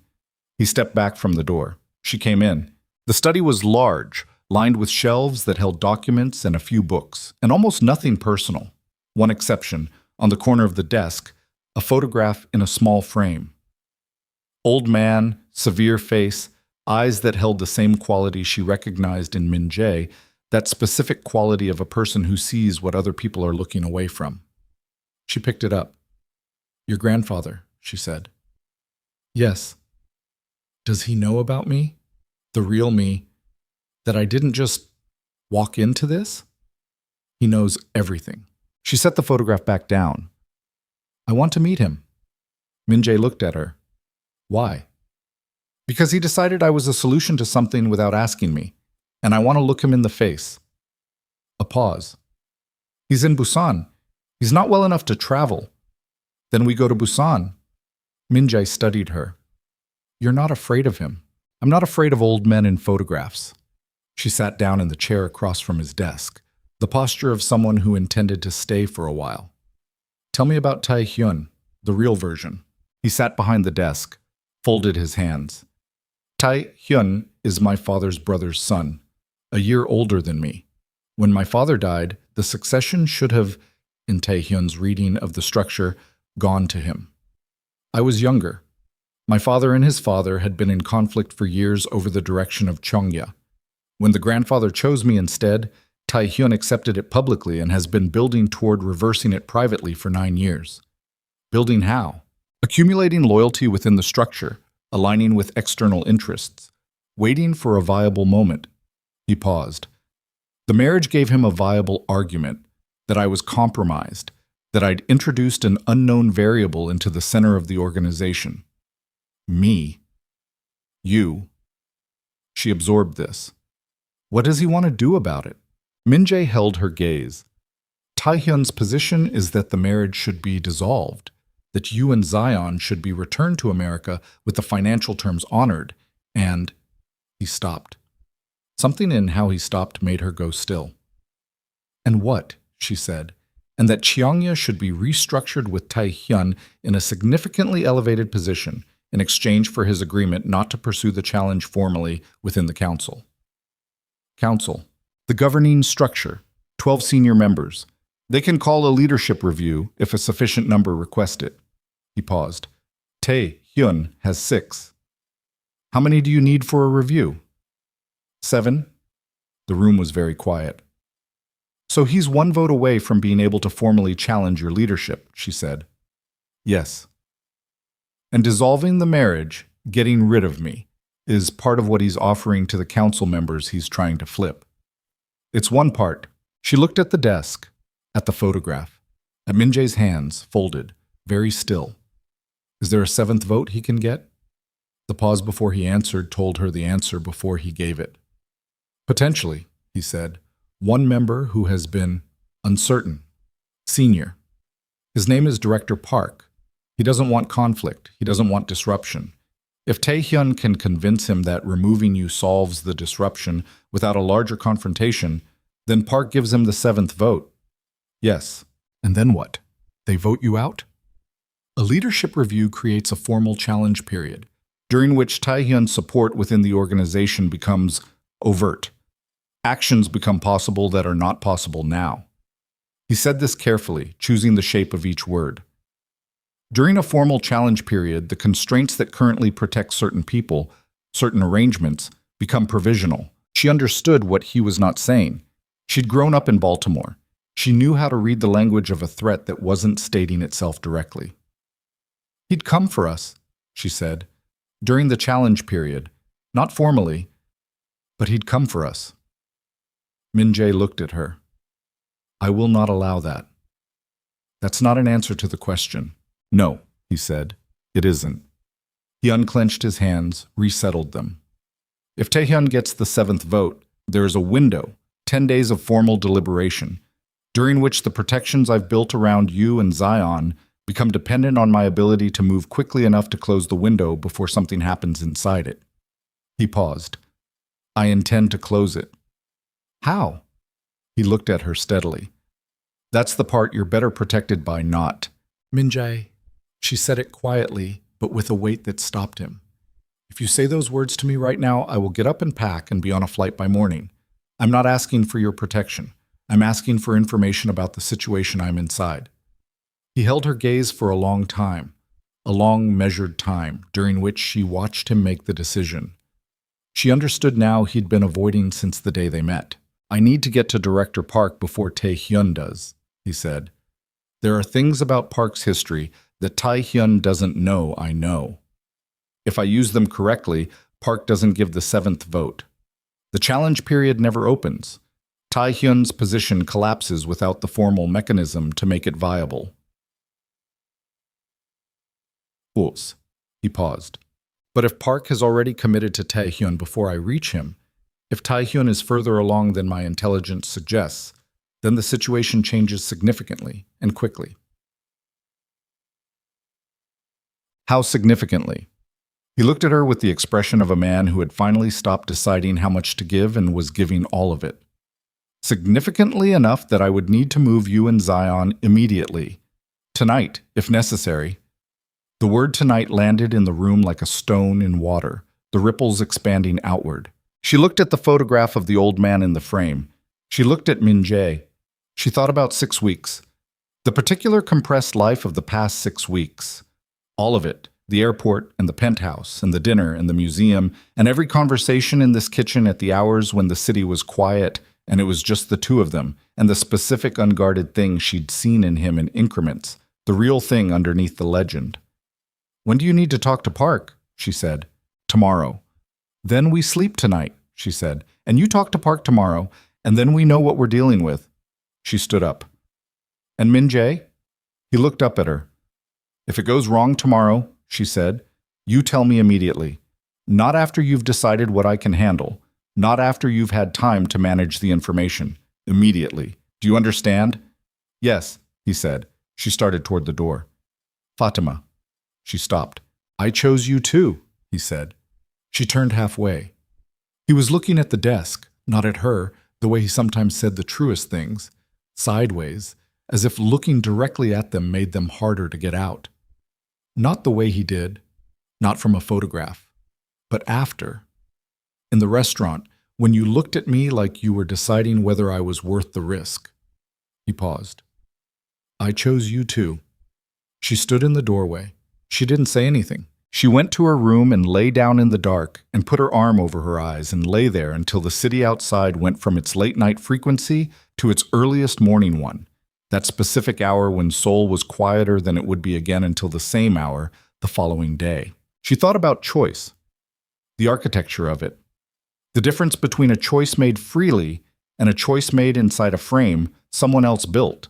And whether that difference was absolute or whether there was a version of it, a complicated, uncomfortable, specific version where both things could be true at once. She thought about what he'd said. I chose you too. She thought about Zion asleep in the next room. Zion, who had brought his dinosaur books to a man's study without being asked and left them there like a small claiming of territory. She was still thinking when her phone buzzed on the nightstand. She reached for it. The message was from a number she didn't recognize. Korean characters she had to read slowly, working through her 3 weeks of vocabulary, sounding out the shapes. She read it twice. Then she sat up in bed with her heart doing something loud and asymmetrical in her chest, because the message was not from Min-jae, and it was not from anyone in the household. And it was short, 4 lines, and what it said, the message said, your husband is going to meet Park tonight. Taehyun already has him. If Min-jae walks into that meeting, he doesn't walk out. Take your son and go to the address below. You have 2 hours. An address in Seoul she didn't recognize. No name, no signature. She sat in the dark with the phone in both hands, and her heart hitting the inside of her ribs with the specific violence of a body that understood danger before the mind had finished processing the words. 2 hours. She read it a 3rd time. The Korean was simple, chosen for someone still learning. Someone had known her level, had calibrated the message for her, which meant whoever sent this had been watching more closely than she'd understood. She got up. She went to Min-jae's study without knocking. He was still there, at the desk, still in the working posture, and he looked up when the door opened with an expression that shifted immediately when he saw her face. She held the phone out across the desk. He read it. She watched him read it, watched the controlled surface of him absorb each line with the flat, rapid attention of a man processing threat assessments, and then she watched something happen underneath that surface that she'd never seen there before. A tightening, a specific, unguarded quality of alarm. He reached for his own phone, dialed. The call connected on the first ring, and he was speaking before the other person could start. Korean, rapid, the wall-building cadence from before but faster now, harder. And she stood in the doorway and watched him, and the cold in her chest was not panic. She was specific about that. She had been panicked before. She knew the shape of it, the way it hollowed you out and made your hands stupid. This was not that. This was the opposite. A compressing, a tightening inward, everything non-essential burning off like vapor. He ended the call. He looked at her. "Who has your number?" he said. "Nobody here. It's my American number." "Your Korean number." "I don't have a Korean number." He turned the phone over in his hand, looked at the message again. "Someone with access to your American contact information sent this." He looked up. "Did you give this number to anyone here?" "No one except Denise. And Ji Young, for household—" She stopped. "Ji Young has it." He was already dialing again. She heard Ji Young's voice answer, heard the exchange. Brief, 2 sentences from him, one from her, a pause, another from her, and then he ended the call. Ji Young received a call this afternoon asking to confirm a household contact number for an insurance registry, he said. She didn't think... He stopped. She gave the number. So someone in Taehyun's reach got to Ji Young, not threatening her, just information gathering. She had no reason to... He stood up. "It doesn't matter. The question is whether the message is true." "Is it true? Is Taehyun already at Park?" He didn't answer immediately, which was the answer. He walked past her into the hallway and she followed him because standing still was no longer a viable option. He made 2 more calls in rapid succession, moving through the main room, and on the second call she heard something change in the other person's voice, even through the language barrier. A pitch, a compression. And Min-jae stopped walking. He stood in the center of the main room with his back to her, and he listened to whatever was being said, and she watched the set of his shoulders, and she understood what she was watching. He ended the call. "Taehyun met with Park at 7 this evening," he said. He didn't turn around immediately. "Before I knew, before I could..." He stopped. "Park has confirmed the 7th vote." The room didn't move. The city outside the glass moved, indifferent and continuous, but the room held still around those words. "The challenge period," she said, "starts at midnight." He turned around. His face was the controlled one, the contained one. But the quality of the control was different now. Not the habitual management of a man organizing his expression for daily use, but the specific applied force of a man holding something very large in place by will alone. I have 4 hours. To do what?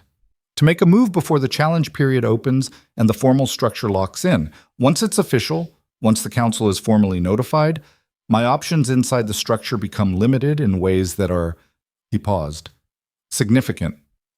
What kind of move? I need to get to Taehyun directly. She looked at him. You mean a confrontation? I mean a conversation. A final one. His jaw tightened. Taehyun wants the organization. He doesn't want a war inside it. A war is expensive. It costs everyone. It creates vulnerabilities to external interference. If I can offer him something that costs me but satisfies the core of what he's building toward, he withdraws the challenge before midnight. The vote disappears. Park's 7th means nothing without the formal filing. What can you offer him that satisfies a 9-year ambition? Min-jae looked at her steadily. A restructuring. Formal elevation of his role. Operational control of 3 divisions he's been positioning toward for years. A guaranteed succession pathway. He paused. Essentially, everything except my actual seat. And he accepts that? I don't know. He said it with the particular honesty she'd come to recognize, the kind that didn't package itself.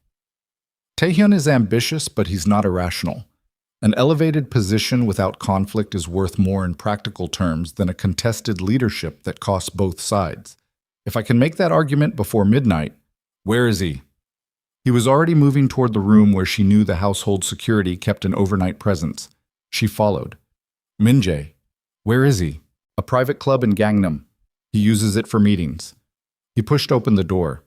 One of the security detail, the one called Byun, the one with the scar across his left forearm that she'd stopped pretending not to notice, stood up immediately. Min-jae spoke to him in Korean, rapid and flat, and Byun's expression shifted into the focused, operational mode of a man receiving orders. I'm coming, Fatima said. Min-jae turned to look at her. No. The message was sent to me. Whoever sent it wanted me in motion. They wanted me out of this apartment, or they wanted me to tip you off, or both. Either way, I'm already inside whatever is happening tonight, and sitting here while you walk into, you're not coming. Then explain to me why I should trust you'll walk back through that door. She said it quietly, without heat, which made it land harder than heat would have. You said immediately. If it goes wrong, immediately. It went wrong. I'm here. I'm asking. He looked at her for a moment. The controlled face. The held door. Zion stays here, he said, with Bayun and 2 others. They do not open this door for anyone except me or you. You understand? Yes. And you stay in the car. Unless you don't come back out. He held her gaze. Whatever he was calculating, he calculated it fast. Unless I don't come back out, he said. The car moved through Seoul at 11:15 with the city's nighttime frequency running past the windows. The restaurant strips and the lit towers and the specific human density of a major city at an hour that belonged to the people who did their living after dark. She sat in the back seat, and Min-jae sat beside her, and Byun drove, and they didn't speak for most of the 20-minute ride, which was the kind of silence that had nothing to do with having nothing to say. At one point, Min-jae's hand moved on the seat between them. Not toward her, not a gesture of reassurance, just a movement, his fingers pressing flat against the leather and releasing. She watched it happen. She looked out her window.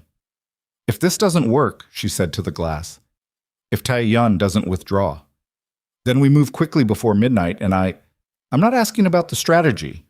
She turned to look at him. I'm asking if you're afraid. He held her gaze in the moving dark of the back seat, the city's light crossing his face at intervals as they passed beneath street lamps. Yes, he said. Of losing the organization? A pause. Of losing what's in the apartment right now, he said. Zion with Byun trying to explain security protocol to a child who's going to ask him questions about armor for the next 20 minutes. Something moved at the corner of his mouth. Not a smile, close to one. That. She looked at him for a long moment. The car turned. Don't do anything that gets you killed, she said. That's my intention. I mean it. I know. He looked at her directly. I know you mean it. The club was discreet in the specific way that expensive things are discreet.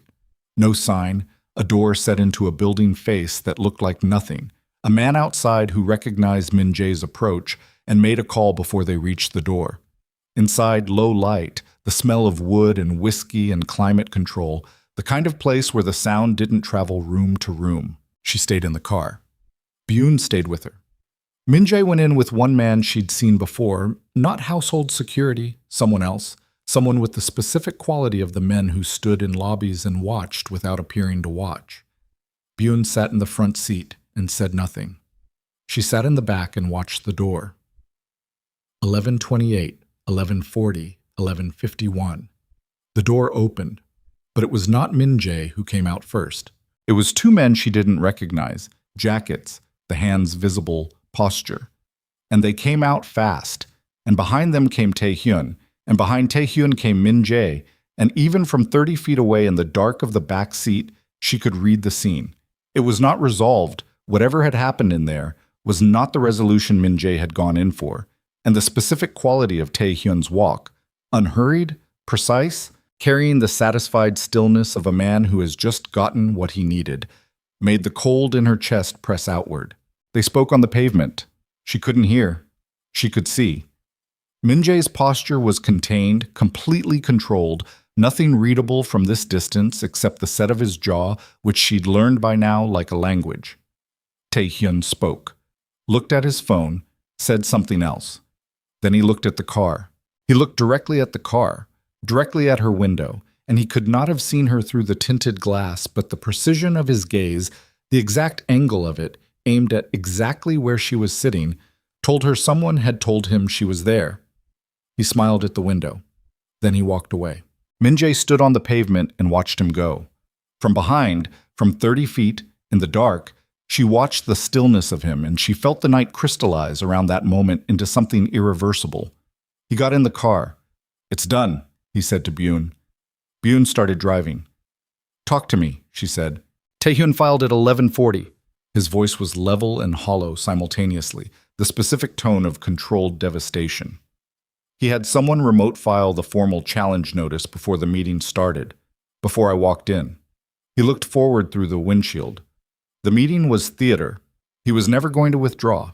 He wanted me there to make an offer that he could use as evidence of a weakened position, of a man trying to negotiate from a losing hand.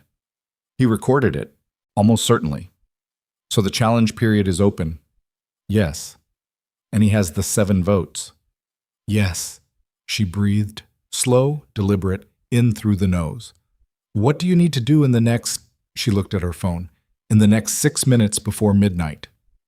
There's nothing I can do in 6 minutes that changes the formal structure. He was quiet for a moment. What I can do, starting at midnight, is operate outside the formal structure. She looked at him. What does that mean?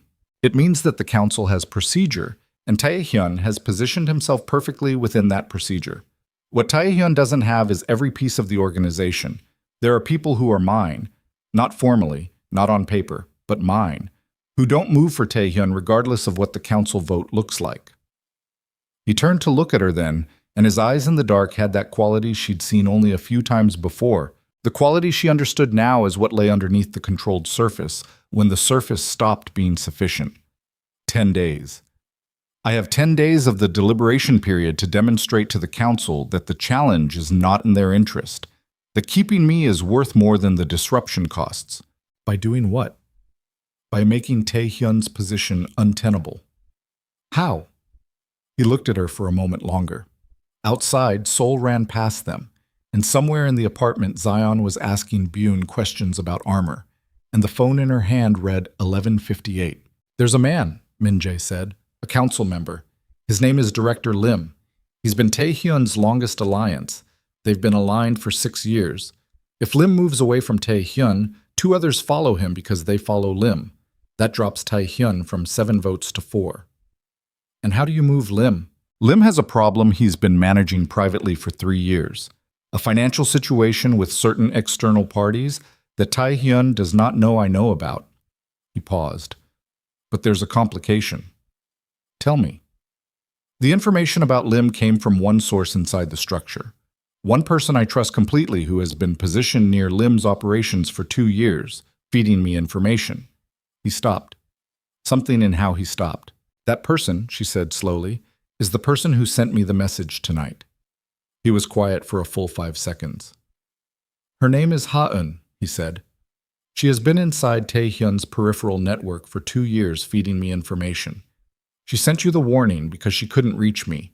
Taehyun had my direct line monitored this evening. She couldn't risk contact. He paused.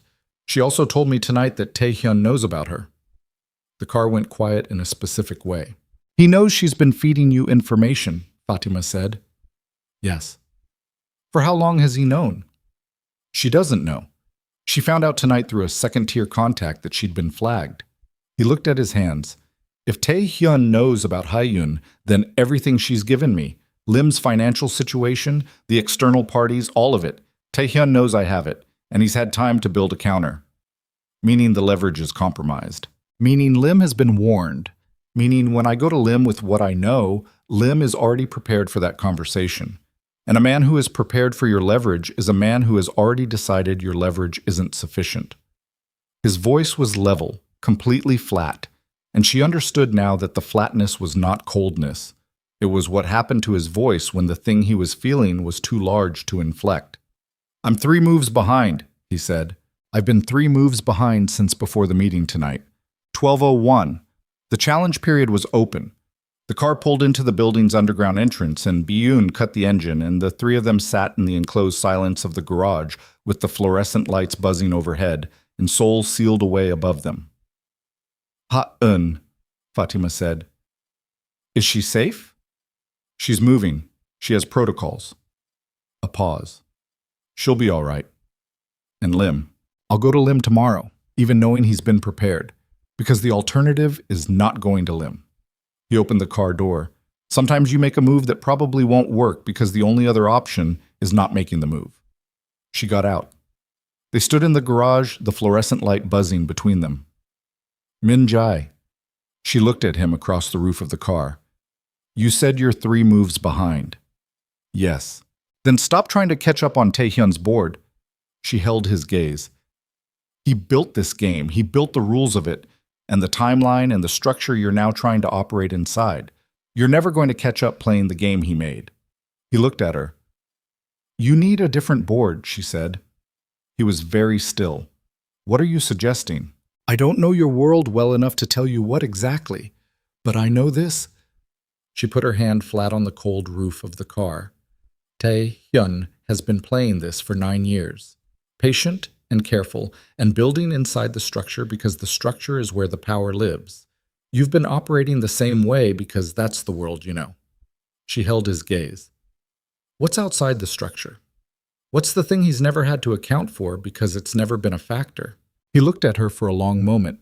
Then something moved in his face. Something she hadn't seen before. A specific quality of attention, different from the operational focus she'd watched all night. Something that looked almost like... His phone rang. He looked at the screen. The expression changed. It's my grandfather, he said. She watched him answer it, watched him listen, watched the quality of his stillness shift as the voice on the other end spoke, shift and shift again. The door he kept held shut moving against his grip in a way she could see from 3 feet away. He lowered the phone. He wants to see us, he said. Both of us. Tomorrow. Busan. He looked at her with an expression that was several things simultaneously. Exhaustion and something raw underneath it, and something else she didn't have a framework for yet. He says he has something to tell me that he should have told me before the marriage. Before any of it. He paused. He says it changes what I think I'm fighting for. She stood in the garage under the buzzing light with the cold concrete smell and the weight of a day that had reorganized itself 3 times already. And she looked at the man she'd married in a courthouse 11 minutes and signed 4 documents and carried across an ocean into a life she hadn't chosen, who was standing across a car roof at 12:03 in the morning, looking at her with his grandfather's voice still in his ear and something broken open in his face. Then we go to Busan, she said. He nodded. He looked down at the phone in his hand. And then from the elevator across the garage, the doors opened and Byun stepped out. And behind him, in the Orioles cap he'd apparently not taken off despite being asleep, was Zion, rubbing one eye with his fist, the dinosaur book tucked under his arm. And he looked across the garage at both of them with the steady gravity of a child who had been waiting and had decided to stop waiting. "Is everything okay?" he said. Min-jae looked at him. Then he crossed the garage in 8 steps and crouched down, fully, completely, the way he always did. And he looked at Zion at eye level and said, with a steadiness in his voice that cost him something she could hear, "Not yet, but we're working on it." Zion looked at him, looked at his mother, looked back at Min-jae. "Okay," he said. He held up the dinosaur book. "I found the part about ankylosaur armor while Byun was explaining security stuff. I think you should read it." Min-jae looked at the book, the controlled face, the held door. And then something gave, not broke, gave, the specific yielding of something that has held as long as it can. And he took the book from Zion with both hands and said quietly, "Show me." And Zion took his hand and started talking. And Min-jae stood up and walked beside him toward the elevator, and Fatima stood at the car and watched them go, and the fluorescent lights buzzed overhead, and the city lived and breathed above them. And somewhere in Busan, an old man with a failing heart was holding a secret that was going to change the shape of... The drive to Busan took 4 hours. They left at 6 in the morning with Zion asleep across the back seat, his head in Fatima's lap, the dinosaur book open across his chest where it had slid from his loosening hands sometime around the first hour. Min-jae drove. Byun followed in a second car at a distance that told her this was standard operating procedure and not something Min-jae had explained to her. She'd stopped needing things explained. She was learning to read the shape of his world the way you learn a language. Not word by word, but by immersion, by accumulation, by the slow process of patterns becoming legible. The highway unspooled south through the gray of early morning. She watched the light change over the hills, that particular Korean landscape she'd been studying for 2 months now, trying to make it familiar, trying to make it feel like something she belonged inside. Some mornings it almost worked. Min-jae hadn't slept. She could tell by the specific quality of his alertness. Too even, too maintained, the alertness of a man running on will rather than rest. He'd been on his phone until 2, then sitting in the kitchen when she came out at 3 for water, then at the window when she passed the main room at 4:30. He hadn't said anything. She hadn't asked. Somewhere past Daejeon, Zion shifted in her lap and said, without fully waking, "Are we there?" "Not yet," she said. "Sleep." He slept. She looked out the window and thought about the old man in the photograph, and the secret he'd been holding, and the 4 hours between now and the shape of the thing, none of them fully understood yet. The house in Busan was not what she'd expected, which meant she'd been wrong again, which was becoming a pattern she'd have to address in herself eventually. She'd expected something that telegraphed power the way the Seoul penthouse did, scale and height, and the specific vocabulary of extreme wealth. What she found was a house on a hill above the water, old, not ostentatiously maintained, the kind of structure that had been built to last rather than to impress. The garden was overgrown in the specific way of a garden that had once been kept by someone who was no longer well enough to keep it. A nurse met them at the door. A doctor stood in the hallway. Chairman Kang Myung-soo was sitting up in a chair by the window when they came in. He was smaller than his photograph. That was the first thing. The photograph on Min-jae's desk had a quality of solidity to it, of mass, and the man in the chair by the window had the specific diminishment of serious illness, the way the body begins to return to something minimal when it is finished with accumulation. He had a blanket across his knees. His hands on the armrests were the most alive thing about him, the fingers moving slowly against the fabric in a rhythm that might have been unconscious. He looked at Fatima the way Min-jae sometimes looked at things. Not the way most people looked, not a social look, not a presented look, but the direct instrumental gaze of someone taking an accurate measurement. Then he looked at Zion, who was standing beside Fatima with his hands in his jacket pockets in the posture he assumed when he was in a new situation and processing it, and the old man's expression did something she hadn't expected. It softened, not sentimentally, not the performed softness of an adult encountering a child. Something real and involuntary, something that moved through his face like weather. "Sit down," he said, in English that was accented and careful, and clearly something he'd prepared. "All of you." Minjae sat. The posture he had in this room was different from every other room she'd seen him in. Subtly different. A register of deference she'd never observed in him before. Something old and probably involuntary. He sat across from his grandfather like a man who had been 12 years old in this person's presence once, and some part of him had never entirely left that. The old man looked at her. "You're angry with my grandson," he said. She held his gaze. "I've been angrier. You are angry with me." "Yes." He nodded, as if she'd confirmed something he'd already known. "Good," he said. "That means you're paying attention." He shifted in the chair. A slow, careful movement, the kind where the body has to be negotiated with.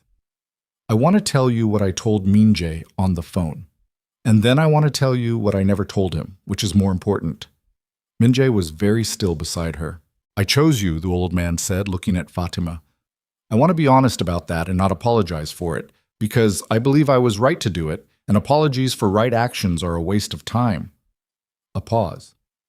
"But I want you to understand why. Not the version Minjae told you, the succession, the ultimatum. That was the mechanism. It was not the reason."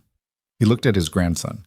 "When Minjae was 26 and he took over this organization," he said, still in that careful, prepared English, "I watched something happen to him that I had watched happen to his father before him.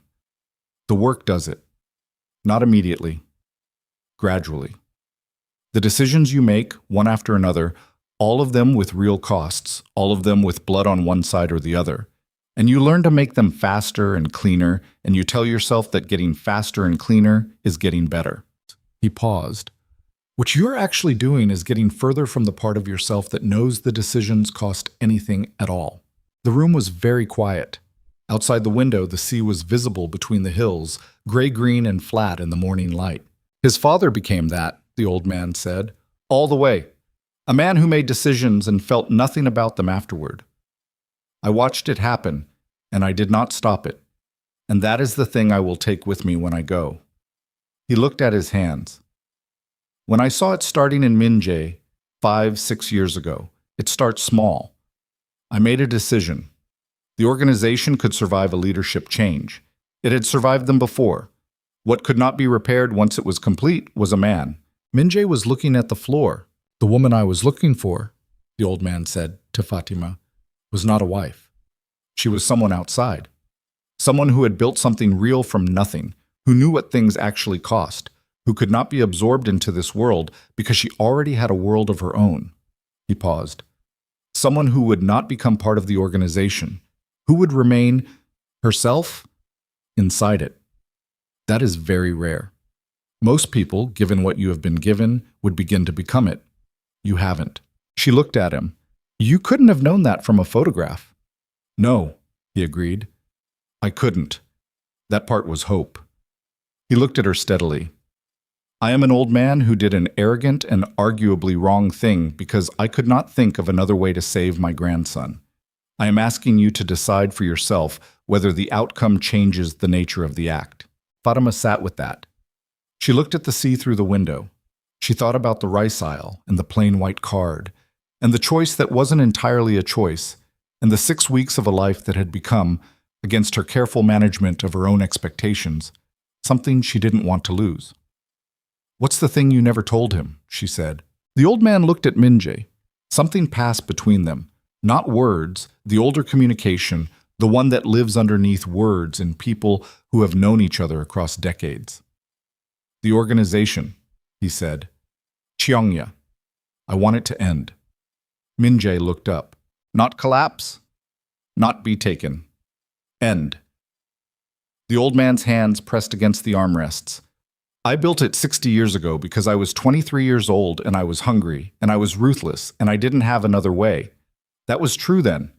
It has been less and less true for 20 years, and I have kept it anyway because I didn't know how to put down something I had been carrying that long." He looked at his grandson. "Taehyun can have what he wants. Let him take it." Not as a defeat, as a release. The legitimate holdings, the real assets, the things that don't require what Cheongya requires, those transfer to Minji, and they become the foundation of something clean, something you can build on without looking over your shoulder for the rest of your life. The silence in the room had a different quality now. Min-jae's voice, when it came, was low and very flat. "You're telling me to walk away." "I'm telling you to walk away before the walking costs more than you have left." The old man looked at him with the directness of someone who has nothing left to protect. Tae-hyun gets Cheongya. He gets a challenge period that resolves in his favor. He gets what he spent 9 years building toward. And in 5 years, 7 years, the thing he worked his whole life for eats him the same way it ate your father, the same way it was going to eat you. He paused. You don't have to watch that happen. You don't have to be inside it when it does. The council members who are mine, Min-jae said, the people who've been loyal, will be protected. Tae-hyun is not interested in retribution. He's interested in control. A clean transition serves him. It will be structured to protect the people inside it. The old man shifted in his chair. This is what I should have said before the marriage. Before I handed you to each other across a rice aisle in Baltimore like pieces in a plan. He looked at Fatima. I'm sorry for the way it was done. I am not sorry that it was done. Fatima looked at the old man for a long moment. 8 years of single motherhood had given her a very specific ability to read exhaustion. The real kind, bone deep, the kind that has been carried long enough to become structural. She could see it in him. The exhaustion of a man who had been holding something for 60 years and had finally, in the reduced clarity of a failing body, understood what the holding had cost. Zion, she said. Zion, who had been sitting very still beside her with the dinosaur book in his lap, looked up. Why don't you go ask the nurse if there's somewhere you can read for a few minutes? He looked at the old man, then at Min-jae. With the steady gravity that was entirely his own, he stood up, and then he crossed the room to the old man's chair, and he held out the dinosaur book. You can look at this while we're talking, he said. The pictures are good, even if you can't read English. The old man looked down at the book in Zion's hands. The softening in his face happened again, that real involuntary thing. He took the book with both hands. Thank you, he said. Zion nodded and went to find the nurse. Proszę.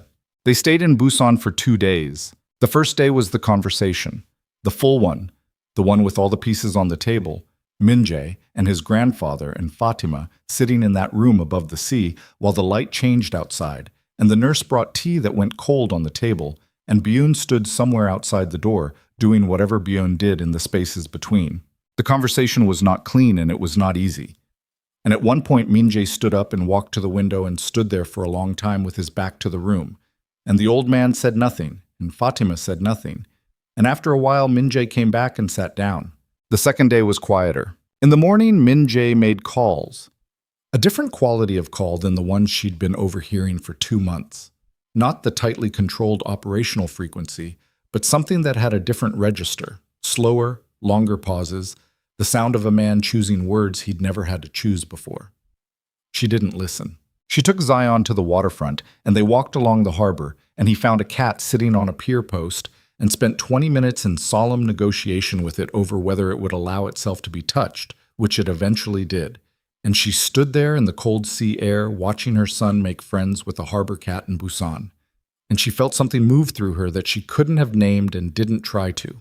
In the afternoon, Min-jae found them at the harbor.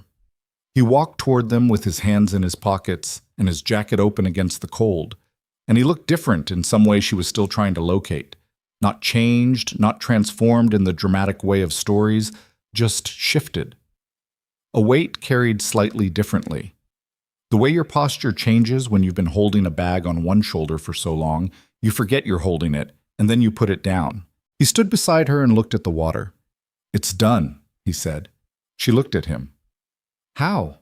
I called Tae-hyun this morning, told him I was withdrawing the contest. The challenge period runs its formal course. The council confirms the transition. Tae-hyun takes the formal seat within 30 days. He paused. The legitimate holdings, the construction interests, the shipping logistics, 3 properties, the investment accounts, transfer to a new structure under my name. Clean, legal, auditable. Another pause. It took 40 minutes. How did he respond? He was silent for a long time. Min-jae looked at the water. Then he said he wasn't certain I wasn't setting a trap. Are you? He turned to look at her. No. She studied his face. The sea light was doing something to it. Not flattering, just honest, the flat gray light that showed things as they were rather than as they might want to be seen. "Are you all right?" she said.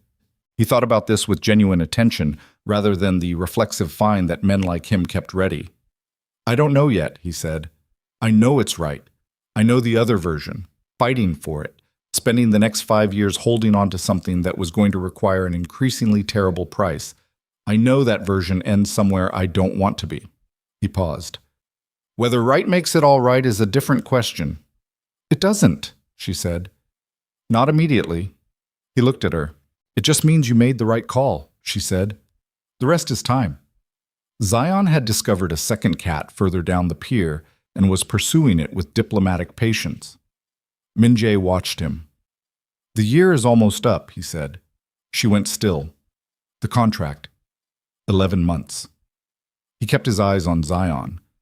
"I wanted to say something before it expired, and the thing I needed to say got tangled up with the logistics of it expiring." She waited. "I don't want to honor the contract," he said. "Not because I intend to break any of the financial terms. Those stand regardless. I don't want to honor the contract because honoring a contract means we were a contract, and I—" He stopped. "I am not willing to let what this has been be described by what it started as." She looked at him. The harbor moved. A boat somewhere to their left was heading out, its engine carrying across the water with the specific clarity of cold air. "Zion called me something last night," Min-jae said. "When I put him to bed, he said—" He stopped again, and this time she could see it cost him differently, the kind of cost that comes from something that matters too much to be said easily. "He said good night, the way he says it to you, the same word. He used it without thinking about it, and then he looked at me to see if it was wrong." She knew what word it was. She'd heard Zion working up to it for 3 weeks, in the way he worked up to things, all circling, approaching, retreating, the small courageous practice of a child deciding to trust something. "Was it wrong?" she said. "No," Min-jae said. His voice was quiet and completely unguarded. "It wasn't wrong." She looked at the water. She thought about Baltimore and the rice aisle, and the decision she'd made at 6:40 in the morning on an ordinary day that had turned out not to be ordinary at all. She thought about what the old man had said, "I'm not sorry that it was done," and the specific uncomfortable truth of that, the way it sat inside her alongside the equally specific truth of her anger at the engineering of it, and how both things were real simultaneously, and neither canceled the other. "The contract expires in 3 weeks, she said. "Yes." "And after that?" He turned to look at her fully. "After that is what we decide it is," he said. "Nothing automatic, nothing structural. A choice you make with all the information and without the financial pressure and without—" He paused. "Without the architecture I built around the choice you were given the first time." She looked at him for a long moment. The sea light, the unguarded face, the man underneath the legend, which turned out to be, like most things underneath most legends, both smaller and larger than the story. Smaller because he was just a person, flawed and exhausted and capable of tremendous wrongness, and larger because the flaws were the specific flaws of someone who had been trying, badly, to hold something together for a very long time. "I know," she said. "I know it's a real choice this time." He nodded. He looked back at Zion, who had successfully made contact with the second cat, and was now sitting cross-legged on the cold pier with both cats in his immediate vicinity and the expression of a person who has achieved something meaningful. "Min-jae," she said. "Yes." "Ask me again in 3 weeks." He looked at her. "When the contract is done," she said, "and it's just a question, ask me." He was quiet for a moment. Something moved in his face, not the half-smile she'd been cataloging for months, not the controlled, near expression, but something more complete, something that had been waiting behind the controlled surface for longer than she'd known him. "All right," he said. 3 weeks. They drove back to Seoul that evening with Zion asleep again across the back seat, this time with his head against the window and both cats safely in Busan, and the dinosaur book returned to his own hands. The old man had kept it for 2 hours before Min-jae's grandfather asked the nurse to return it to the boy, and Fatima had seen what was on the pages he'd had it open to. The ankylosaur, the armor that was part of the animal rather than applied to it, the protection that came from what you were made of rather than what you carried. She thought about that on the drive back. 3 weeks later, on a Tuesday morning, she was in the kitchen when Min-jae came in. The penthouse was different from what it had been in the first weeks. Not the physical space. The city still ran its light against the floor-to-ceiling glass. The Han River still caught the morning silver the same way. But the atmosphere of it, the specific human climate. Ji Young brought coffee at 7 and occasionally stayed to show Zion photographs of her sister's dog. The cook had started asking Zion what he wanted for dinner with the seriousness of a professional consulting a client, and Zion had responded by developing opinions. The household securities still stood where they stood, but she knew their names now, and they knew her coffee order, and the particular shape of the silence they maintained had changed from professional wariness to something more like the silence of people who shared a space. She was looking at a document on her laptop when Min-jae came in. She'd been looking at it for 3 days, so a proposal for a non-profit structure, an immigrant services organization, the kind of framework that would take Korean bureaucracy and a degree of legal navigation she was still learning to manage, but that Denise had already started helping with remotely from Baltimore. Because Denise was the kind of person who met a problem by researching the applicable statutes. She heard him come in. She heard him stop. She didn't look up immediately. She finished the paragraph she was reading, then she looked up. He was standing at the edge of the kitchen in the morning light with no jacket, sleeves already rolled, and he was holding something in his right hand that he was very carefully not making a production of. Small, dark box. She looked at it. She looked at him. "The contract expired yesterday," he said. "I know." He set the box on the table between them. He didn't open it. He just set it there and put his hands in his pockets and looked at her with the face she'd learned over 11 months. The controlled surface and the real thing underneath it, and the specific way those two things related to each other, which was not the way she'd first read it. It was not coldness over warmth. It was protection over something that had never stopped being present, that had been present since a rice aisle and a plain white card, and a 14-hour flight, and a boy who fell asleep with a book on his chest. "No contracts," he said. "No deadlines. No obligations to anyone except the two of us and Zion." He paused. "No Chongya, no Taehyun, no grandfather engineering outcomes." He looked at her steadily. "Just a question." She looked at the box on the table. She thought about the woman who had stood in a grocery store 8 months ago with a basket of rice and a photograph of her son on her phone case and a card she had no reason to take. She thought about the recklessness of what she'd done and the reasons behind it and the price she'd paid along the way. The anger and the fear and the night she'd stood in a hallway and heard herself described as temporary, and the morning she'd sat at this table and told him what he had taken from her and watched him have nothing to say back. She thought about the fact that she was still here, not because of the contract, not because of the financial terms, not because there was nowhere to go, because there was always somewhere to go. Baltimore still existed. Mrs. Patterson was still downstairs. Denise had a fold-out couch that Fatima had slept on before and could sleep on again. She was still here because of the things she'd refused to name for 8 months. The thing she'd been putting in a box and placing on a high shelf. The thing that had been growing with such quiet persistence that it had eventually become too large for the box. She picked up the small dark case. She opened it. The ring was not what she'd expected. Not large, not declarative, not the kind of ring that announced itself.